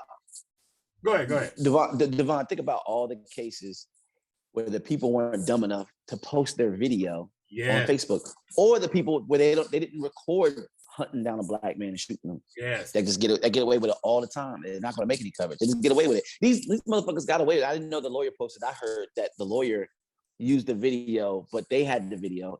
Yeah. Because they had to subpoena it, whatever it was. But they posted it to kind of clear their name, not with the court, like with their peers. With the court of public opinion. They wanted to clear their name in the court of public opinion and within, be look. But that also, a small group, yeah. That also shows how much perception plays in a point, because I was like, look, I think there was a certain point in the trial where these three white guys realized, like, oh, we've made a mistake. But in that moment, I feel like they were like, that's a black guy. That's a black guy running. We're in all right. We're in all right. Like, you're doing wrong. Yep. And it's like, once it gets in front of everybody, and I'm like, that's why things like that need to be publicized so that other people can be like, look at how, since the pandemic, the posting and calling white women Karen, I feel like has curbed a lot of Karen behavior. Because a lot of women, I was like, yo, why are you calling the police on a barbecue? Like, it just started happening randomly, and it's like, that was the first one we saw. This happens all the time, and now that we're posting it and shaming you, now you're thinking twice. Like, you will see people in these videos pick up their phone and then be, well, yeah, you see, because they see up, and the phone come out, and then they're like, well, wait a minute now, wait, wait, because it's not even about court and law. It's like, okay, you can lose your job, exactly. It's court of public opinion. And I remember the first one that you explained, that was in Oakland, right? At the picnic with a girl was like picked it up and was calling the cops. Happens all the fucking time. No one thought to record, but you got to record just to protect yourself, man. Yeah. And then also, I'm gonna protect myself, but also, you know what? Let me publicly slam you for doing this bullshit. So now, hopefully, but I see the LGBTQ doing it as well. Yeah. To us as well. Yeah. So and now we got to be careful. It's a weird thing. So going back to Avery's statement about the camera. About that the camera can go either way. There was a good TikTok. It was a white guy, and he's just talking about going in the movies.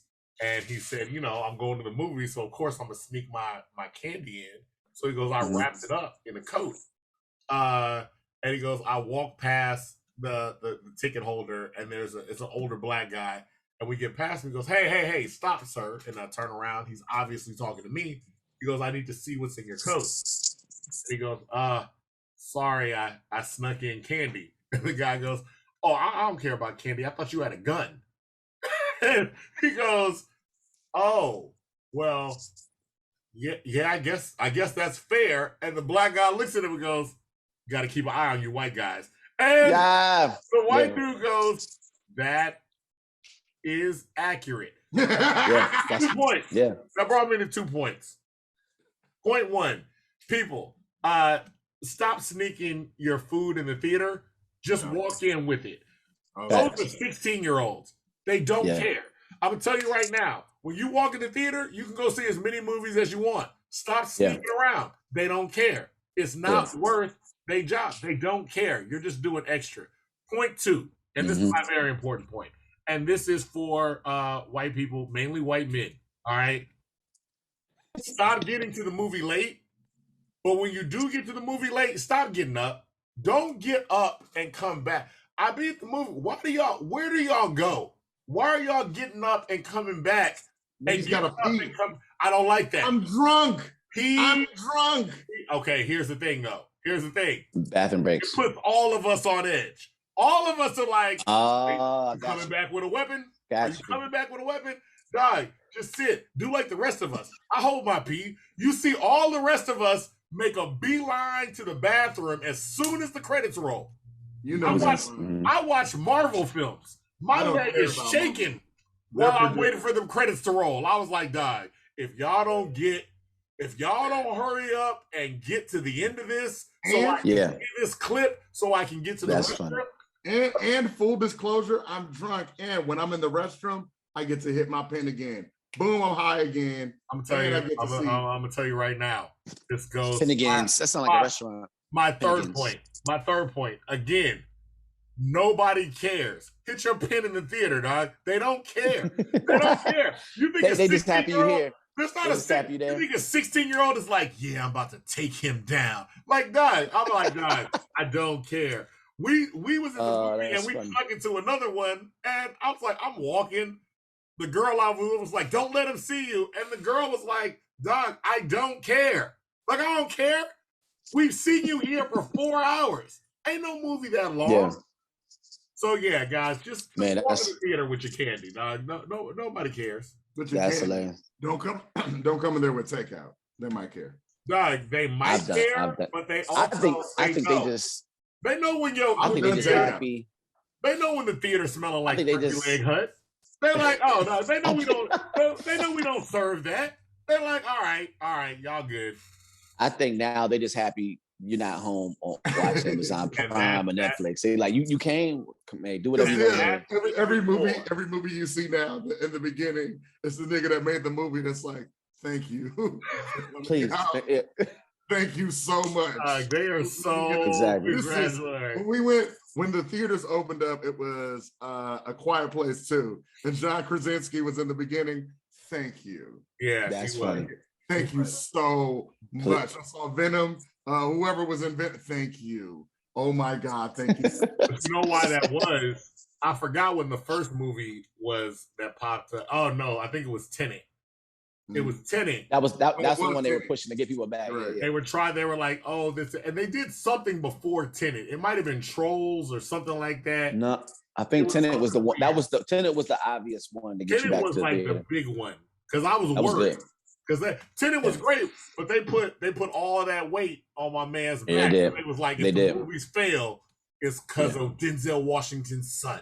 Yeah, well, like, Chris. I mean, it's funny. I had a Chris Rock bit for what you was talking about the white kids, but he was the one that said, like, if anything gets fucked up, they turn to black people, right? Like clubs. Yeah.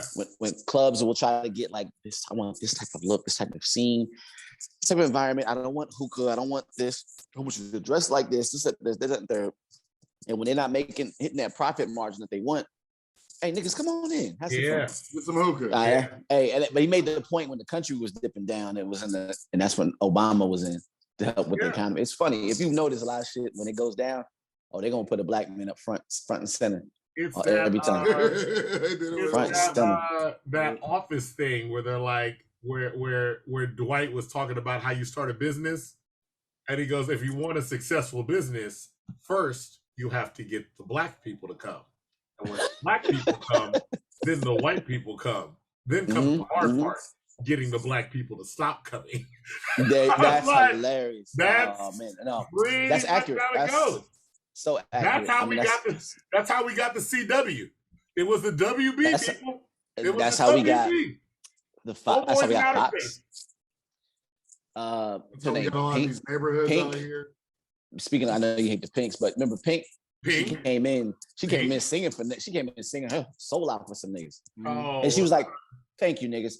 Now for the whites. Yeah. It's a violin I learned how to play and all this bullshit. Yeah. And my phrase is the Pinks, but you don't know this. I love Pink. Okay. I fucking love the singer Pink. I own albums. There you go. Own. Yeah. See, that was a Pink joke. You ain't no real Pink fan. You know, You remember the first album. There you go. Look, I don't like the beginning Pink, but when she got you don't like Black Pink? No. That's when I like my white people white. I like my white people white. So that's why I defend Eminem. Oh, here's the funny thing. White rapper. But excluding Paul Wall, anybody else that has a black scent, I'm like, I don't like you. But Paul. So I love Paul. I like when a white artist first comes out and they're doing black music, and black people will try to convince themselves that they are also partially black. Because when Pink came out, remember, people was like, nah, she mixed. I was like, are you sure? They was like, nah, she's mixed. Yeah. Like my uncle Mariah Carey. My uncle Mariah Carey. White people do that with us too. Mariah Carey do that with us. Now, They be like, Mariah first black Carey was president. black Now, when why do she you first call came him out. black? They do Yeah. that with Obama. He's Yeah, mixed. they do that So- with Tiger. They do that with anyone that has. They're like, wait. So why do you call him black again? Yeah. I'm like, well, go by your rules. That's what they did. That's You what guys they made did the with rules. Mariah Carey. That's what they did. Remember, Mariah Carey Right, I was remember so that. soulful when she came out, and then when she started Yep. blowing up, and Mariah Carey was uber black, and then they was like, Yeah. well, she is Yeah. half of us. Her It's father left weird. her. You're like, Yeah, hey, it's what? weird. There is a lightning of America when you too black. I mean, Will Smith came in, and next thing you know, his like movie wise went from like Vivica Fox to whatever Spanish hot girl and whatever Yeah. white girl. Full white. Yeah. And I get Yeah. upset when they get Denzel Washington in the action films and he's always saving like a white woman or a white little girl. I was like, man, let Denzel kiss somebody. But I also think he don't know mad if too. his wife might be like, hey, you ain't kissing nobody. Go save a little white girl. You know what I mean? Yeah, might be. He gives they give really good hugs at the end of his movies. Yeah, you're right. I think his wife has something to do with that. But you know what? You can hug the shit out of Denzel, but ain't no kissing, nigga. His son did the same thing in Tenet. Because the most unbelievable thing about Tenet, and the girl I was with was like, I'm sorry. Like, there's so much stuff going on in this film, but what I don't understand is, why is he risking his life for this white woman he just met? And I was like, so the fact that he's moving backwards in time, you're cool with that. That's like, yeah. No, I'm fine. She's like, the science checks out on that. But he just met her. And you know what's funny? It's funny. I never saw Tenet. Damn. Oh, yeah, no, Tenet was good. Tenet was good. We do that a lot, man. I know. And if you look at like entrepreneurs, right, that's like a big deal. But when I remember my parents coming up, and I only know this because I just talk to my parents now, more and more, just learning more about like my grandparents and uncles that before me that are here. I may not be here anymore.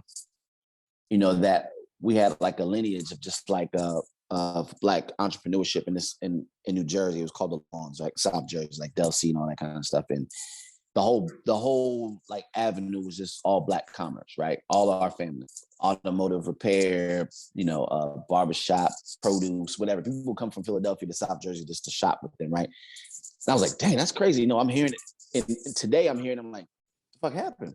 But a lot of times then it was necessity because you couldn't buy from white people, whatever. So people were leaving cities to go to rural areas to buy their produce.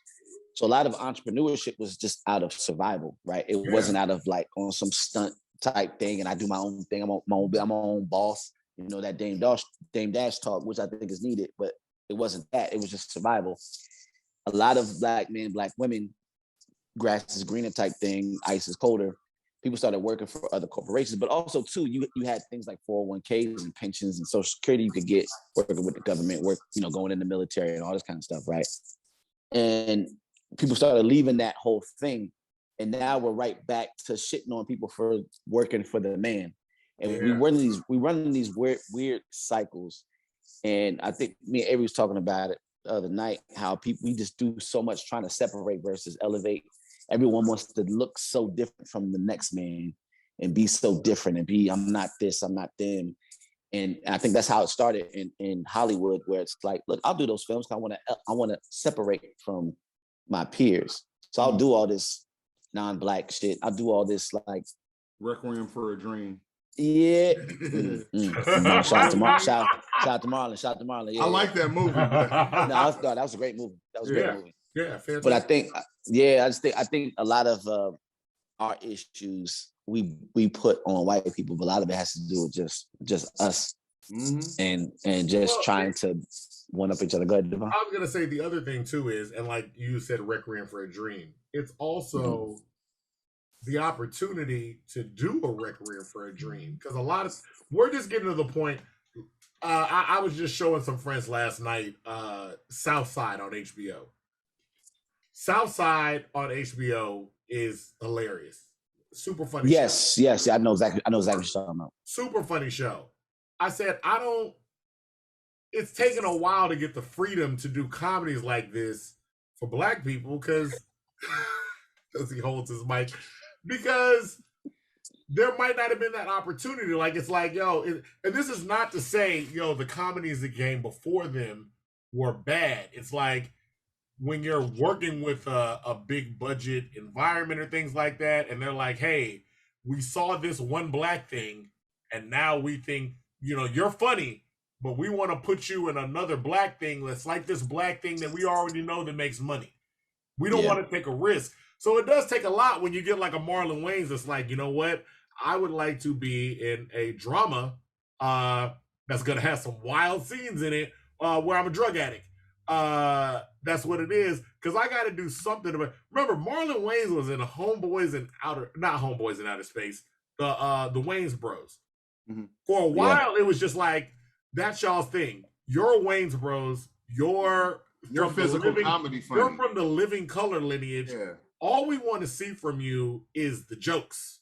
Like, you're not even the funniest one of them. So we just want you to be kind of in the background doing jokes.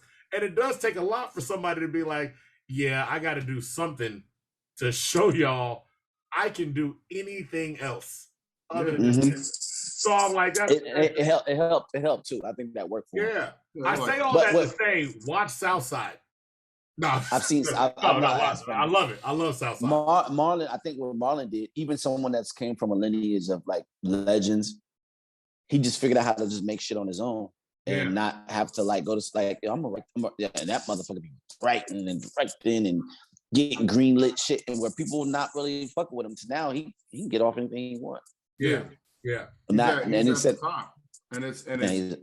He's bringing up like his relatives, like Craig Wayans and stuff like that, because Craig Wayans is on a podcast with Tony Baker, and I'm always like hearing about it. And then like Marlon will call, they'll be on a video call, and it's like, that's awesome that y'all all help each other. Like, Marlon's just like, oh, what y'all need, I got you.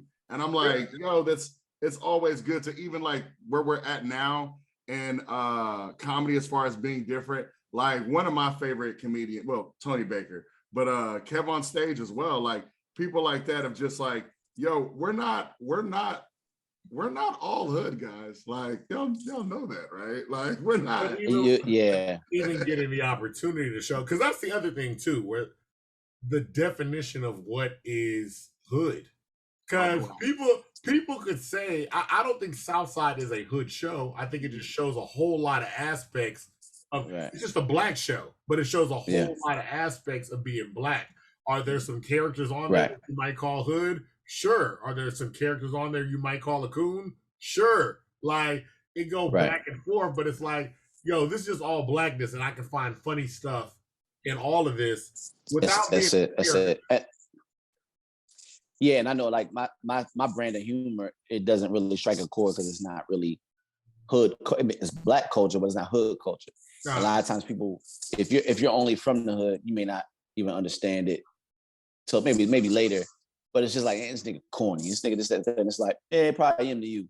But there is, everyone says, we're not a monolith, but they only say that when they're defending themselves, right? Yeah.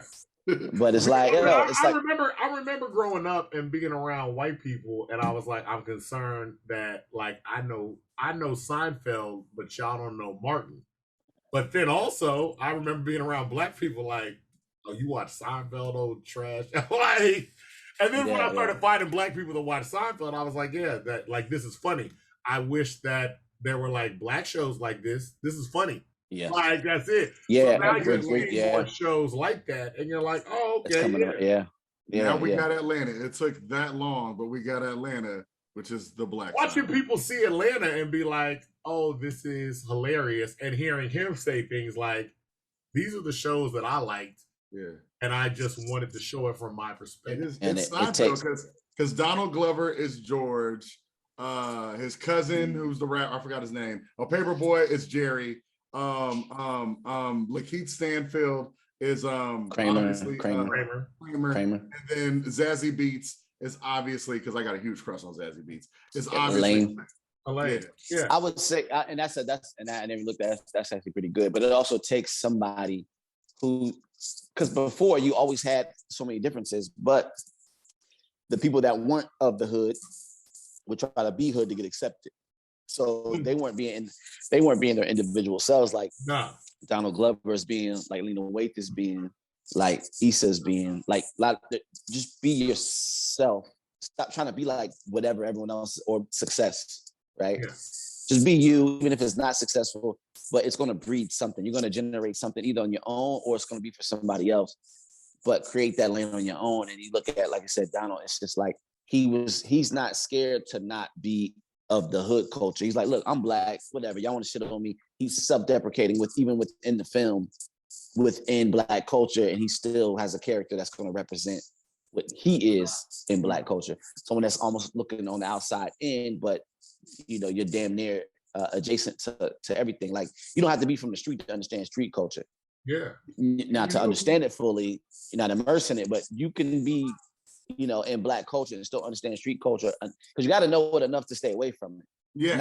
To not wear the Hoover hat in a Crip or a Blood neighborhood, or not to say, oh, it's popping because you heard your favorite rapper say. You got to understand this shit to be in a Bulls jersey. You know what? Who got us on this path, though? One person, an unsung hero that got us on this path, from what I remember, 2004, Kanye West. Before that, niggas was like, I'm gonna shoot you, I'm gonna kill you, I'm a thug.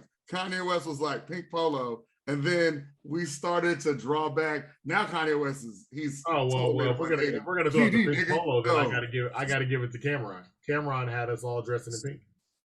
But Cameron was still gangster with it though. Yeah. Cameron was pink. Say some shit, nigga. He was. Bow. Where Kanye was more or less regular. But he wasn't. I don't want to say regular.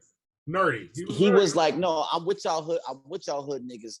But he introduced a new reel. Because back in the day, at that time before that, it was Onyx, and I got talking about drugs and guns and everything was that. And it's no gun talk, but it was like spaceship, which I feel like if my manager insults me again, I will be assaulting him. Who can't relate to that? Because so you do that, you're still like, oh, that's some nigga shit. But he's working at the Gap, which is not hood shit, but it's nigga shit. So he just found a way to relate to a larger group of people. And then when one person does that, and then they can be successful, people go, oh, I can rap. Which opened the door for a lot. We were at I know it's terrible. We were at the festival, which should not be named now, but Astroworld. No, I think that Astroworld means I'm gonna tell you like now. So that I said we're gonna be on the record all the time. Astroworld needs to have respect to everybody that passed away. All that. I agree with that. Taken care of. Everybody that is to blame needs to pay restitution. All that stuff. But that was a fantastic. But before you get there, to get to this point, when we were there, when Drake and Travis was on, and they were performing Knife Talk, and it was like, gang shit, that's all I'm on. And the people who was lit, I go, look at these two suburban niggas talk all this nigga shit. These two suburban, look at the world now. Everybody's jamming. Rapping for rapping it for some white people. Yeah, rapping for white, big Drake old white is like people. 6'6", and I was like, I said, I'm the Highway 6 guy, and then I was like, oh wait, I know what this means now. Oh, this is some real shit. Like, you might want to pixelate his hand. Yeah, blur that. Like, so you know what? We were talking about Atlanta, and before we get out of here, I was gonna ask you, what did you think about Dave? Oh, that's an incredible show. I didn't see season 2 yet, but I saw season 1. No, that's. I wanted to sit down and watch season 1. I was like, it's fucking mind blowing, right? So I definitely want to watch season 2, and I'm the dude that lets it go, and I want to watch it all. And I haven't just gotten to the all yet, but I'm definitely getting the Dave. I think an incredible show. Well, we have you back on. Hopefully, you'll see season 2 by then, because season 2 addresses a lot of critiques that I would have of a white rapper. My biggest concern when Dave popped off, and I was like, "Oh, this show is incredible," but then I was like, "But it's also on FX." And I feel like all of y'all are gonna be like, "Oh, it's like the new Atlanta." And I was like, I saw people saying that. Donald Glover wasn't happy with that. I'm glad he wasn't happy with that shit. I'm glad he said about it is when you do stuff like that. I said I don't think even white people, I feel like they don't even realize. I don't know how it's so easy to erase work very quickly. Yeah. You know what I mean? I was the the Beatles thing is on Disney Plus, and they were talking about the intro to Come Together. I never realized Come together right now. but it was like dun, dun, dun, dun, dun, dun, dun. That part he's singing in the beginning is literally lifted from, I think it was like Chuck Berry or something like that. But they were so worried about getting sued that they stretched it out longer and try to change the words. But I was like, this is talking about the Beatles did this? Yeah. But my thing is, by y'all trying to show homage to a black artist, y'all basically went, and pushed it aside. And it's almost unintentional, which is why when I have my critiques of like white rappers, I said I am rarely upset with white rappers. Rarely. Yeah. I am upset with the response of white people. Like when I'm sitting with you and we're drinking and you're like, I don't like hip hop at all. Like it's kind of trash, and all they do is talk about abusing women and da da da da da. But I like Eminem. You're like, he murders women, and you're like, oh, okay. So it is one of those things where I'm like, all I hear is, I don't like this when black people do it, but I like it when white people do it. And so I'm like, I'm not mad. Anytime I see Eminem and they're like, yo, Eminem, who's your favorite rapper? He's like, Redman. Redman is the greatest rapper ever. You're accurate. Yeah. You were accurate. You were copying off of Redman's style. Beatles did that too, though. Beatles were like, they were like, I thought they would know we were imitating the Temptations and everybody. And so that's the thing, though. When you look historically, a lot of these artists, even when I know Elvis gets a lot of flack, but even when you get like an Elvis where you're sitting there talking about, like I like that person, like I like that black person over there. I'm gonna do music like them, which is usually what music and art is. Like I like that person. 100%. I'm gonna try to copy it and do my own little spin. But when you're white, your fans can literally be like, I don't want to see black people doing that though. Like, now they can do it. And it's like, it is weird. Like, and it's weird that all music is literally just black music. Yeah. Initially, this guy every time I see K-pop, and I said this is nothing against the K-pop kids. This is nothing against the K-pop artists and things like that. But all I'm looking at is I'm like, Doug, like if y'all like this, like I'm like, y'all would love New Edition and Jodeci. But they loved it. That's why they do it. And I know I living in Hawaii. Hawaii is dominant. Hawaiians, but Pacific Islanders. Filipinos are the niggas of the Asian community. Yeah. Them motherfuckers, the way they dress, the way they dance, and they got it all too. And it's the flavor. It's not like, how like you see the white people, they got the dance down, but it's missing the nuance isn't there. The Filipinos got, but the Filipinos, they got that. Yeah. They got it. Break dancing and everything. But then they don't all really care about where they got it from. Now I can do it. I'm just doing it. But that's always Donald Glover did say, Now Donald Glover did say, he said one of his lines was, I'm doing this until they say James Franco is the white Donald Glover. Yeah. Like you go, David's like Atlanta. And I was like, he said that. He said that's what he wanted. Like people are gonna be like, you're like the white version of that. Cause we do that all the time. Yeah. But we're in a white world. Like we grew up watching white shit. Like if you close to my age, we grew up, everything wasn't like separated in terms of black music, white music, R&B, hip. It wasn't all separate. It was just the radio. Turn it on and they just play music, and you may get the song you like, song you don't, all that kind of shit. That's why everybody knew everybody's culture. But it says something that he's a visionary and things are happening, even though he was mad at it. But they were comparing a white show to a black show, which I'm like, they don't do. They don't go, this show's like Seinfeld. We'll do that with black shows, but they don't go. It's very similar to. So the fact that he said it in the rhyme, I don't know if he remembers that, but you out there, that's what's got to happen. Like you got to be that dope to where they're comparing you to black people. Yeah, it's dope. because I said once we get to a point where it's like the artist is saying that's my inspiration, and then their fan, because I said you would want you would want your fans to be like, oh, Eminem likes Redman. I should go back and listen to all Redman and find out what that's about. Or how Royce the 5'9" a better rapper than Eminem. Yeah. White people. Or how who? Royce the 5'9", better rapper than Eminem, more creative. But then white people be like, I don't like Royce the 5'9", and I'm like, okay. But like, why? Because Eminem likes Royce the 5'9". Yeah, so why don't you like him? One thing that you said a long time ago, when I finally watched that Dr. Dre and Jimmy Iovine documentary, and I was doting on about Jimmy Iovine, you go, really? I mean, all he did was be less racist.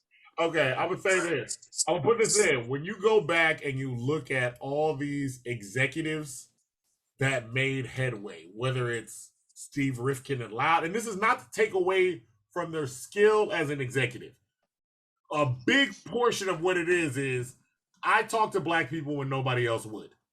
So when you look at people and they're like, oh, you know, when they're saying like, hey, we've got this guy, Suge Knight, and he's got this string of artists that are obviously money makers, but nobody white will meet with him. And Jimmy Iovine's like, I'll meet with him. Like, I'm not scared. They're just black. And then all of a sudden you're like, you not being scared of black people made you $1 billion. Like, that's it. You made $1 billion. It's funny. Chris Rock said the exact same thing about the Jackie Robinson film. Yeah. And they were talking about the coach that let him play. He was like, all he did was let a black person play. That's it. That's it. That's all he did. And it'd be obvious, like the Jackie Robinson thing, be like, he can hit? Yes. He's like really good at the game we play? Absolutely. Mm-hmm. So what's the problem? I mean, what's the problem? Yeah. Oh, he's black? Yeah. I'll bring him on. I'll take the heat. Let's see what happens. And then you start winning, and you're like, oh, that winning made you so much money, you catapulted to the top, and then everybody else is like, huh, how racist am I? Am I so racist I'm not gonna make money? Yeah. Nah, we can make some. Because you could still hate Nick. You could still hate niggas. And you remember who was it? The NFL. Oh, buddy on the Clippers. Oh, buddy on the Clippers. The NFL. The Ali one night in Miami, I think it was called. Yeah. And Jim Brown, he was talking to him. And I was like, yo, you a stud. Oh, the All-Star, the Hall of Fame, about this, that, and the third. He was like, oh, you want me to help you with that couch? He was like, oh, I don't let niggas in my house. Yeah, that's literally what it was. You stay right here. You want some lemonade? No, I'll be nice as hell, but in my house, I will be as polite as possible. But it is what it is, which is why I was like, it's always important to have black people get behind the scenes to be able to make money. Because I'm like, they open up doors. That's why I don't really knock Tyler Perry's or anything like. I'm like, Tyler Perry got a studio. That look, I said you can critique anybody's art. I have no problem with that. Once you get to disparaging the person, I'll be like, look, man, Tyler Perry had a speech on Black AF on Netflix, and it just epitomized everything. That was man. Did you fuck with that? Like I loved it. People hated that shit. I was like, you know what? But you know what it was? I was like, I said, I feel like this is the comedy style that you like to do, and your other stuff is kind of like more watered down, and people are used to that style. Like, I'm like, you wanted to do like. I think that's just what he's good at, yo. And he does it. And people, obviously, you make a lot of money at it. People, that's not my will. That's not what I enjoy. But if you're rich off it, people like it, and it's not like he's doing shit that black people don't do. You're representing a sector of black people. And I'm always like, okay, whatever. Yeah. So I don't understand like Spike getting on him and because you're not doing. It's like, yo, that's what you're supposed to do. I never understand it. I never understand it because I was like, I said, look, there's a whole lot of Tyler Perry films I don't like.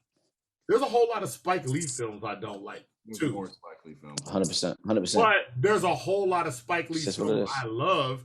And I said, there are some Tyler Perry films. I was like, Doug, I love Why Did I Get Married? I love Daddy.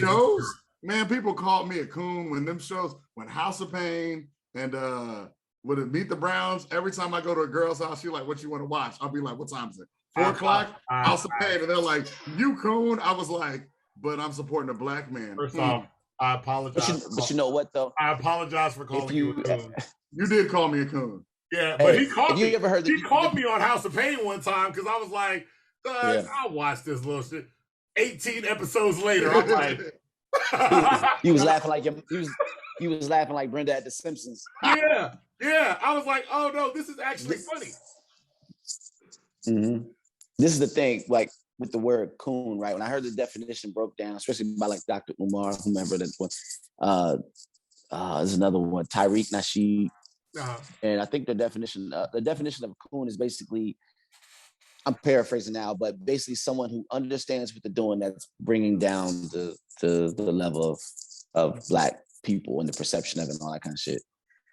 And I was like, that's a good definition, good breakdown. But a lot of times when you do your hardest to shit on the people who don't think like you, the Black people that don't think like you, and using the word coons, I think is more dangerous than the word nigga, because you're almost trying to make Black people monolithic. You gotta think like this and hate that and love this and honor that, but hate this, destroy that. And it's like, wait, hold on, I can't think the way I think. No, you're a coon if you do that.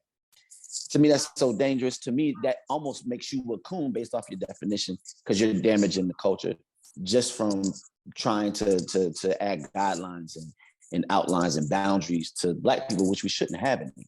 White people gave us boundaries. What you giving me boundaries for? I fully agree. Because the other thing, me and Coreigh talk about this, because every time I'm on Clubhouse, there's about an hour where I have to fight about I'm Black, and then we can go to jokes. But I'm like, are you from Sugarland? Nigga, you corny. Why you claim it? Because that's where I'm from, guys. But you know what? The other thing about it is, it's almost like we're enforcing boundaries of. I like to look at it as like the only way I give the comparison. Willow Smith is obviously following in the vein of what her mother wanted to do in terms of rock. And she's really into rock. And when she got that song that was out and it was just getting played everywhere, hair back and forth. I remember. No. I'm talking about she had a new song where it was like, "Baby, are you ready for the very ride?" acoustic. No. Yeah. So she had that, and I remember there are people commenting like, "Oh, it's great to see Black artists doing white music," and because the they was like, "This is a Black artist doing Black music." So when you say that, and we forgot. Yeah. So it's like we forgot. They took this music from you and put a line up, and now you're enforcing that line that they put up. This is your music. Like, you know what I'm saying? This is yours. And you're rejecting it now because it's not coming from a white person. It's so crazy. Jada Pinkett is my cousin. We have to say great grandmother, right? She's from Baltimore. My father's from Baltimore. What? So I don't know. I met her grandmother. Never met her before at a reunion. But I say that to say we have. I had a professor at Dell State. His name was Dr. Kenyatta. And this dude, as a young, impressionable 17, 18-year-old freshman, he was putting so much shit in one's head, but it was really hitting me. But at the time in high school, I was a Phi Beta, right? It was like a baby brother to the Phi Beta Sigmas. We step in and doing community service, things like that. And I lived right across the street from Dell State, which is Black, HBCU. And he would tell us all the time. He'd be so frustrated with fraternities. He was just talking about how, what came from Africa, in terms of arithmetic and science and medical and resources like oil, cocoa, everything, just breaking it down. But also too, just culture and music and things like that, right? So I was introduced. I didn't know classical music was some Black. I didn't know all this at the time. But he was really frustrated. He was just like philosophy came from Africa. He would say shit like, this ain't no crocodiles in Italy. That shit came from trades and shit. That's why anyway. But to get to my point, he would say like, Greek philosophy, a lot of that philosophy came from us, but it's almost like now you're at a Black college joining a fraternity or a sorority that's Greek. You're trying to be Greek. So now you're just trying to be an imitation of an imitation. It's like, he said, it's like a R&B guy a black R&B dude trying to be Elvis versus Chuck Berry. Yeah. And when he said that shit to me, I was like, yeah, I can't do this shit. And I'm not even mad at it. I'm not bashing people. But that perspective, that's all I needed. I was like, I'm not. Yeah. We gonna stay right here, and I'm gonna respect rock and roll. I'm gonna respect all this shit that I've been told was white. I have this different perspective on it going forward, and that's why I was a good example. Like Willow singing this shit, and all that white shit. I'm like, nah, nigga, that's the most black shit ever. It got taken from us, and it's getting right back to you rejecting it, and that's what they want. It's crazy, and it's messed up too with us as a people of, like, I think we talked about this the other day, just how like we can as far as, like you said, you skateboarded, but at that time, like, you know what I'm saying, like you said, you started off where you're like, I was doing black things without getting judged because we can only do 6 things, and then another thing comes, like Kanye comes, I'm aware of this, and then they do it. I remember when I graduated in 2002. I'm old, and so I was like, I'm an adult now, I'm gonna wear my clothes fitted, right? So I started wearing fitted clothes, and my homeboy little brother was like, that's a young ass shirt. And then the next year, after Jim Jones, because Jim Jones started it wasn't Lil Wayne. Jim Jones was doing that. And then after that, I had on a bigger shirt. We were in church. And he goes, man, that's a big ass shirt. And I go, nigga, really? Really? Yeah. You have, like, you remember what you said to me? Nah, I don't know what you're talking about. I was like, bruh. And like, it's we do that all the time. Now we're at 8 things. And then like, I'm a cybersecurity person. I tell people I went to cybersecurity because Jay-Z said they were keeping black people out of tech. That's literally the reason why. Right? That's smart. Smart. And the fam, I think with you said tech, oh man, I was just about to say something about, fuck it. I guess it's not that important. It'll come back to me if it's that important. You could think about your thought. I mean, I like to publicly apologize to my brother right now for calling me young. It's not that. I mean, first of all, I was a bigger guy, and I was really embraced by 1997 hip hop. They was really baggy. Yeah. It was a lot of baggy clothing. 91. It was so much material. Everyone called me gay. Jeans was hot. I know that's what I'm saying. All them niggas started dressing like that. Jeans was hot, dog. They was hot, man. I was like, nigga, you gay. I was like, I don't want my shirt to be like, I need my shirt to fit like this. Like, I don't want it. They especially if you're in the gym. We was wearing like 10 to 15 pounds of clothes, bare minimum. Yeah. Bare minimum. No, that's a fact. I know I was gonna say Casamigos is like the drink right now. So you kind of already see it tapering off. Yeah. In about 3 years, we'll be making fun of you for drinking Casamigos. Absolutely. Yeah, that's what niggas do. You can make something cool. But there was a business owner, my bad. There was a business owner that said he doesn't like, I think Devon can quote it better. He probably knows what I'm gonna say. I heard it from him that he does not like when black people get involved in the business or like his product because when they're done with it, they shit on it. And then it goes down. And it's like, yo. It goes out of style. Because it's like, hey, this is cool. Oh, y'all know it. You know about it. And that goes to separation, man. Oh, nah, we off that. Now I'm going to shit on you. We was talking about it. Was in Clubhouse and we was talking about people getting sections and shit like that. I was like, nah, sometimes I get a section, because we just want to sit down, which that makes sense. It's a crowded club, even though the business model is all section. But now it's like, no, I just want to a place where I can pay, we can sit down, I can have girls come through. And that's reasonable. Yeah, cool. Maybe the amount, that's different, but that's everybody's pockets are different, right? I don't put my wallet in anyone else's pocket. But when you go, this nigga by the door, this nigga got a tabletop. Oh, this nigga he got the small section, or he ain't in the middle of the floor. Then it's like, all right, so what are we really doing here? And all it is, now we want to separate. I got the real red bottoms. Or I got that, the red bottoms popped off. It's just a show at the bottom of your foot. These shits is some expensive shit. And it's just like, now, so we used to dress with style and fashion to the point where it's like, if you look corny, but if you go, yo, these are product casuals. You don't look corny no more? You still look corny. Yeah. That was like, $400. It used to be how you look. Now it's how you look with a label. Yeah. And I'm a stand on my and I'm gonna be real with you. The labels have taken advantage of that. because I'm sorry, and I'm gonna put this on here because they'll Balenciaga. never sponsor us. But Balenciaga makes some of the ugliest clothing. I said, nah, Balenciaga, I don't know who they picked up from Skechers, but they got them. And that Skechers dude was like, nah, we going wild. Like, I made some Skechers like in 2000 and it had wheels on it. Take them wheels off, put Balenciaga on the side. It's us. And we really wrote Chris Rock. I keep bringing up Chris Rock, but Chris Rock had a joke.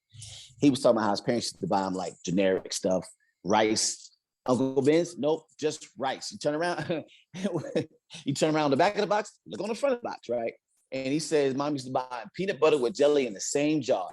That's like buying a shoe with a sock sewn inside of it, calling it a shock. Oh, put on your socks, boy. I remember that. So when I seen Balenciaga, I was like, no way, this is real. Yeah. And this is one of the reasons why I put Chris Rock over Chappelle for me. Chris Rock has funny shit that will last 30 fucking years. Yeah. And that shit will be, and it's embarrassing that it's relevant.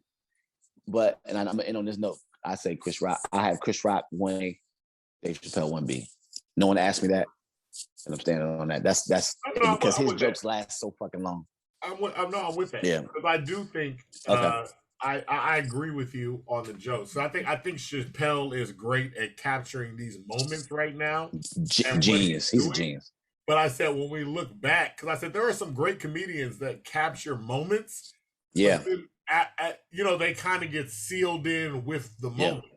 So it's like as the moment progresses, and I said, look, we're gonna progress past stuff. And I said, you look at there were cutting edge comedians, and then you go back and look at the stuff, and you're like, ugh, we're kind of dating now. It didn't age well. But I think Chappelle still has those types of jokes too. Yeah. I think that Damon Wayans got people, if you don't know about Damon Wayans, go back and watch some Damon Wayans jokes. You'll be like, Damon Wayans, this is now. Yeah. Damon Wayans is cold-blooded, yo. But I would say Dave Chappelle is so good that people forgot how dominant Chris Rock was. Yeah. They're going, no, Dave Chappelle's the greatest. I'm like, slow your ass down. Yeah. Before the Chappelle show, it was a Chris Rock show. And it was very, very similar. Before Neil Brennan, there was Louis C.K. who was rapping with Chris Rock. I'm telling you, and it's that same model. I'm telling you, don't forget about that's all. People don't. Because even when he said, like when everything was going on with George Floyd and that keep your mouth shut cop thing, I immediately thought of that, and then it was like, yo, we got to take this shit down. But I was like, yo, like I remember all those skits. And seeing Wanda Sykes, that's the first time I heard about her. No. She do fantastic stuff. Yeah, it was great. It was great. And open up the testament to greatness. Yeah, I'm about to say testament to greatness is working with people and then what they do after they split. Like he got all of them popping. Wanda, Louis C.K. Neil, like Neil's 3 mics. I quote that all the time. I love that's ridiculous. He's brilliant. I don't know how to turn this into that, but but since we're making points, because did y'all watch Michael Che? My thing is this: we're talking about our Black people monolith thing. I'm standing on this by myself. I make this point. This is the reason I've said this to you. You know where I'm going for it. This is the reason why I talk about the dad thing. I have pointed out that usually. I know Devon's looking at me. Usually, I go, the ones that grew up poor are the most exclusionary people. And I'm sitting there going, you got money now. And they're like, nigga, look at, what's the difference between a 4.0 and a 4.6? But if I did that to you 10 years ago, you'd have felt terrible when now you're going to come up and get money and treat everybody like shit. So here's what I'll say about that. Because you remember Jay-Z, what's the difference between a 4.0 and a 4.6? Like I used to have a thing. Like I was like, why are you doing that? And I was like, you know what? I find it difficult now to judge people that are trying to climb out. You know what I mean? Like I said, I know what it is, but it's like when you are, because I said, you see really, really rich people, like lifestyles of rich and famous, they don't care about the money. They don't care. Like, I was born into this. this is my life. I don't care about this. I don't care about any of you poor people. This thing is like when you see black people that are coming up from nothing, like literally nothing, it's like they're almost trying to prove to themselves, like, yo, I exist. Like I exist as a person. You can't exclude me from stuff. As a matter of fact, I can exclude you from anything. Like that's just really what it is. And it's like it's almost like an overcorrection. And you see when they overcorrect so much, they swing back because you don't hear Jay-Z talking that talk no more. Because Jay-Z was the one that told us that ridiculous. What's the difference between a 4.0 and a 4.6? And we were like, we don't know. 40 to 50 grand cocksucker. And he's like, he did that with everything. He was like, fuck Cristal. Fuck But like now, the only thing that didn't work for him was like, we should get into ownership. We should get into this. We should get into that. And it's like you see, because it's like, yeah, you overcorrected so much from being poor, and you swung this way, and now you're trying to swing back the other way. And so it just takes. Because they understand when Robert Greene, one of his 48 laws of power, shoots his target. If you grew up with money, like for real money, you don't talk on a money phone. It's not big for you. Like there's a privilege to that. There's a privilege to the money happen phone, but the shitting on I'll be like, why? Oh, I'm not gonna excuse them. Yeah. Like it's still wrong. Like I understand where it comes from. I know where it's coming from now. I get it, because even when I have been a bit flossy, people will be like, "Oh, you just gonna shit on me?" And I'll be like, "You listen to rap music." Yeah. Niggas showing you every day.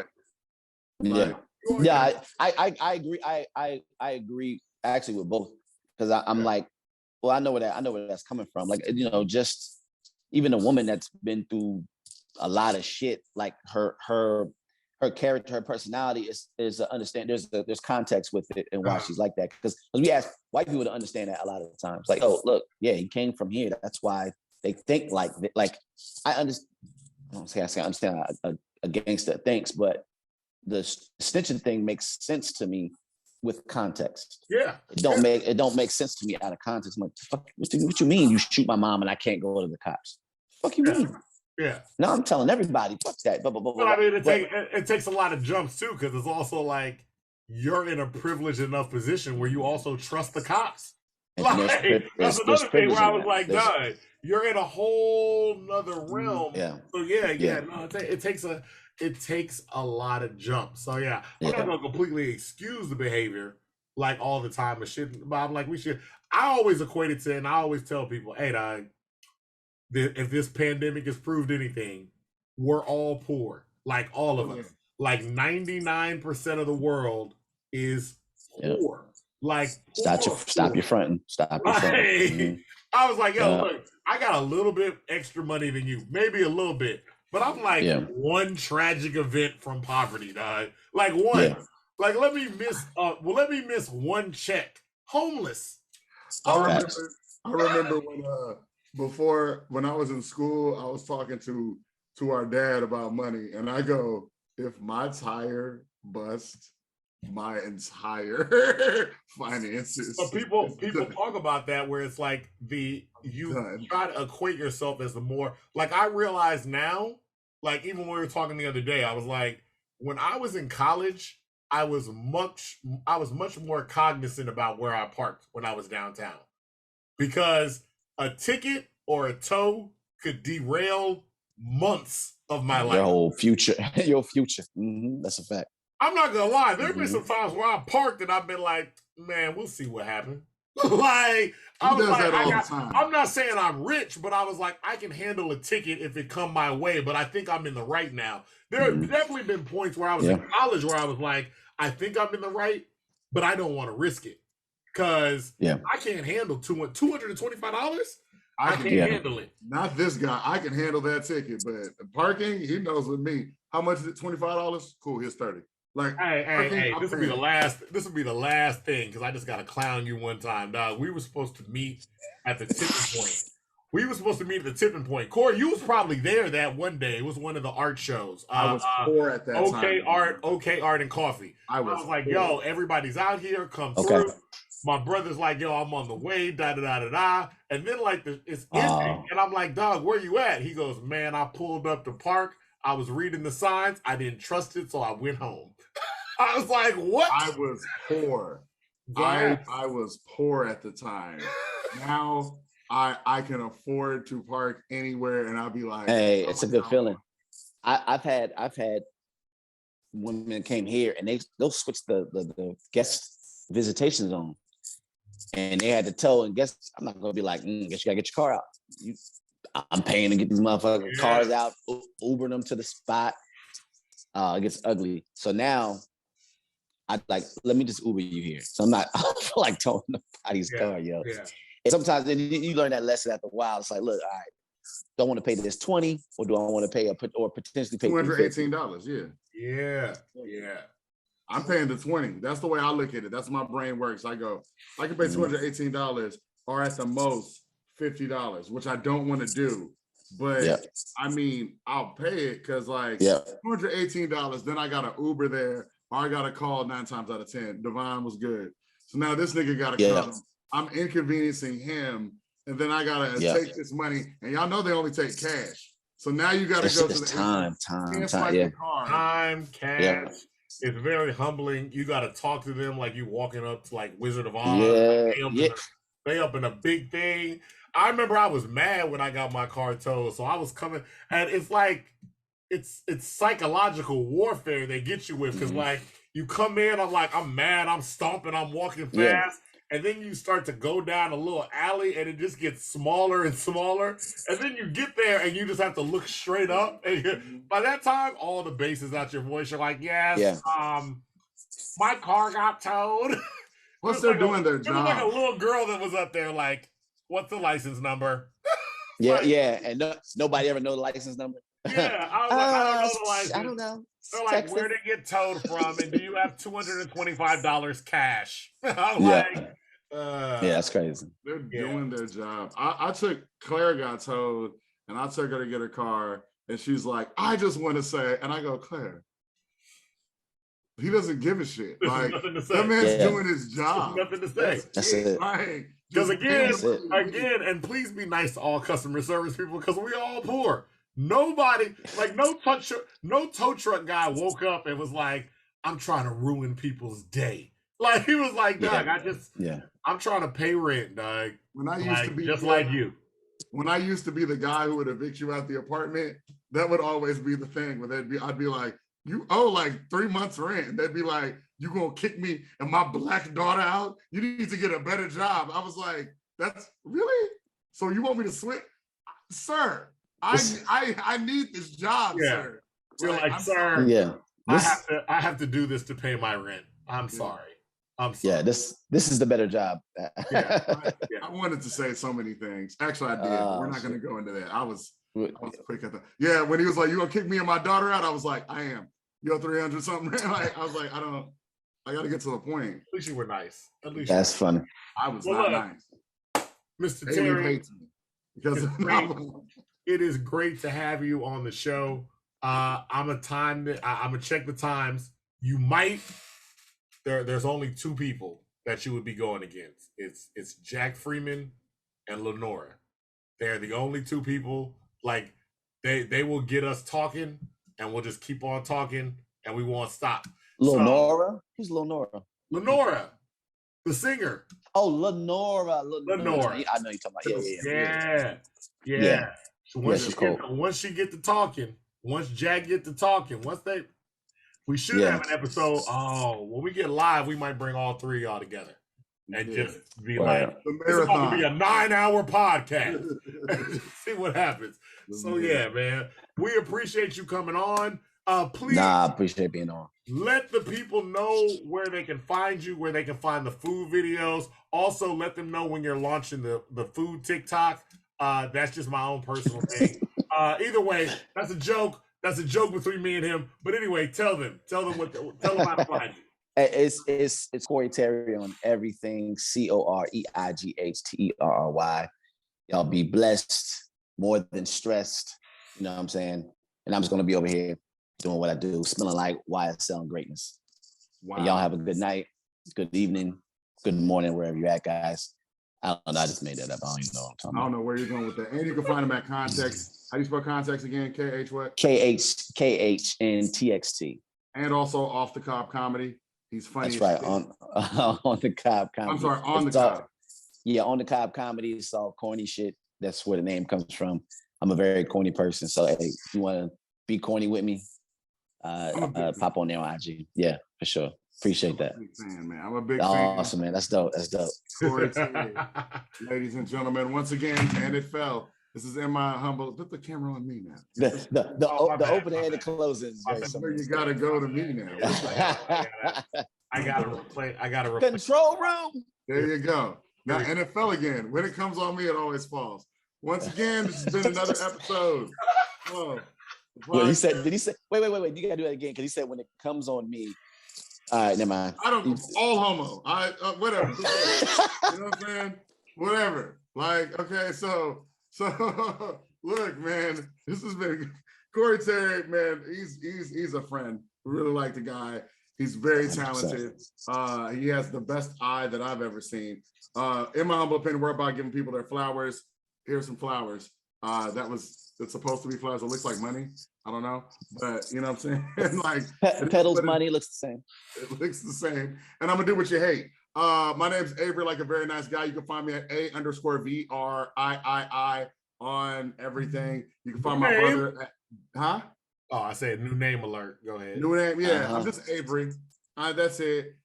Zadius, there's a whole story behind it. We'll talk about it later. It was just a stupid thing. Then my brother, also Dr. Douglas, and you can find him Dr. Douglas on everything, but on Instagram, or you can find him at Just Devon on Twitter. That's my brother, the best writer on the whatever hemisphere we're on. We're on the northern hemisphere. The best writer on the northern hemisphere.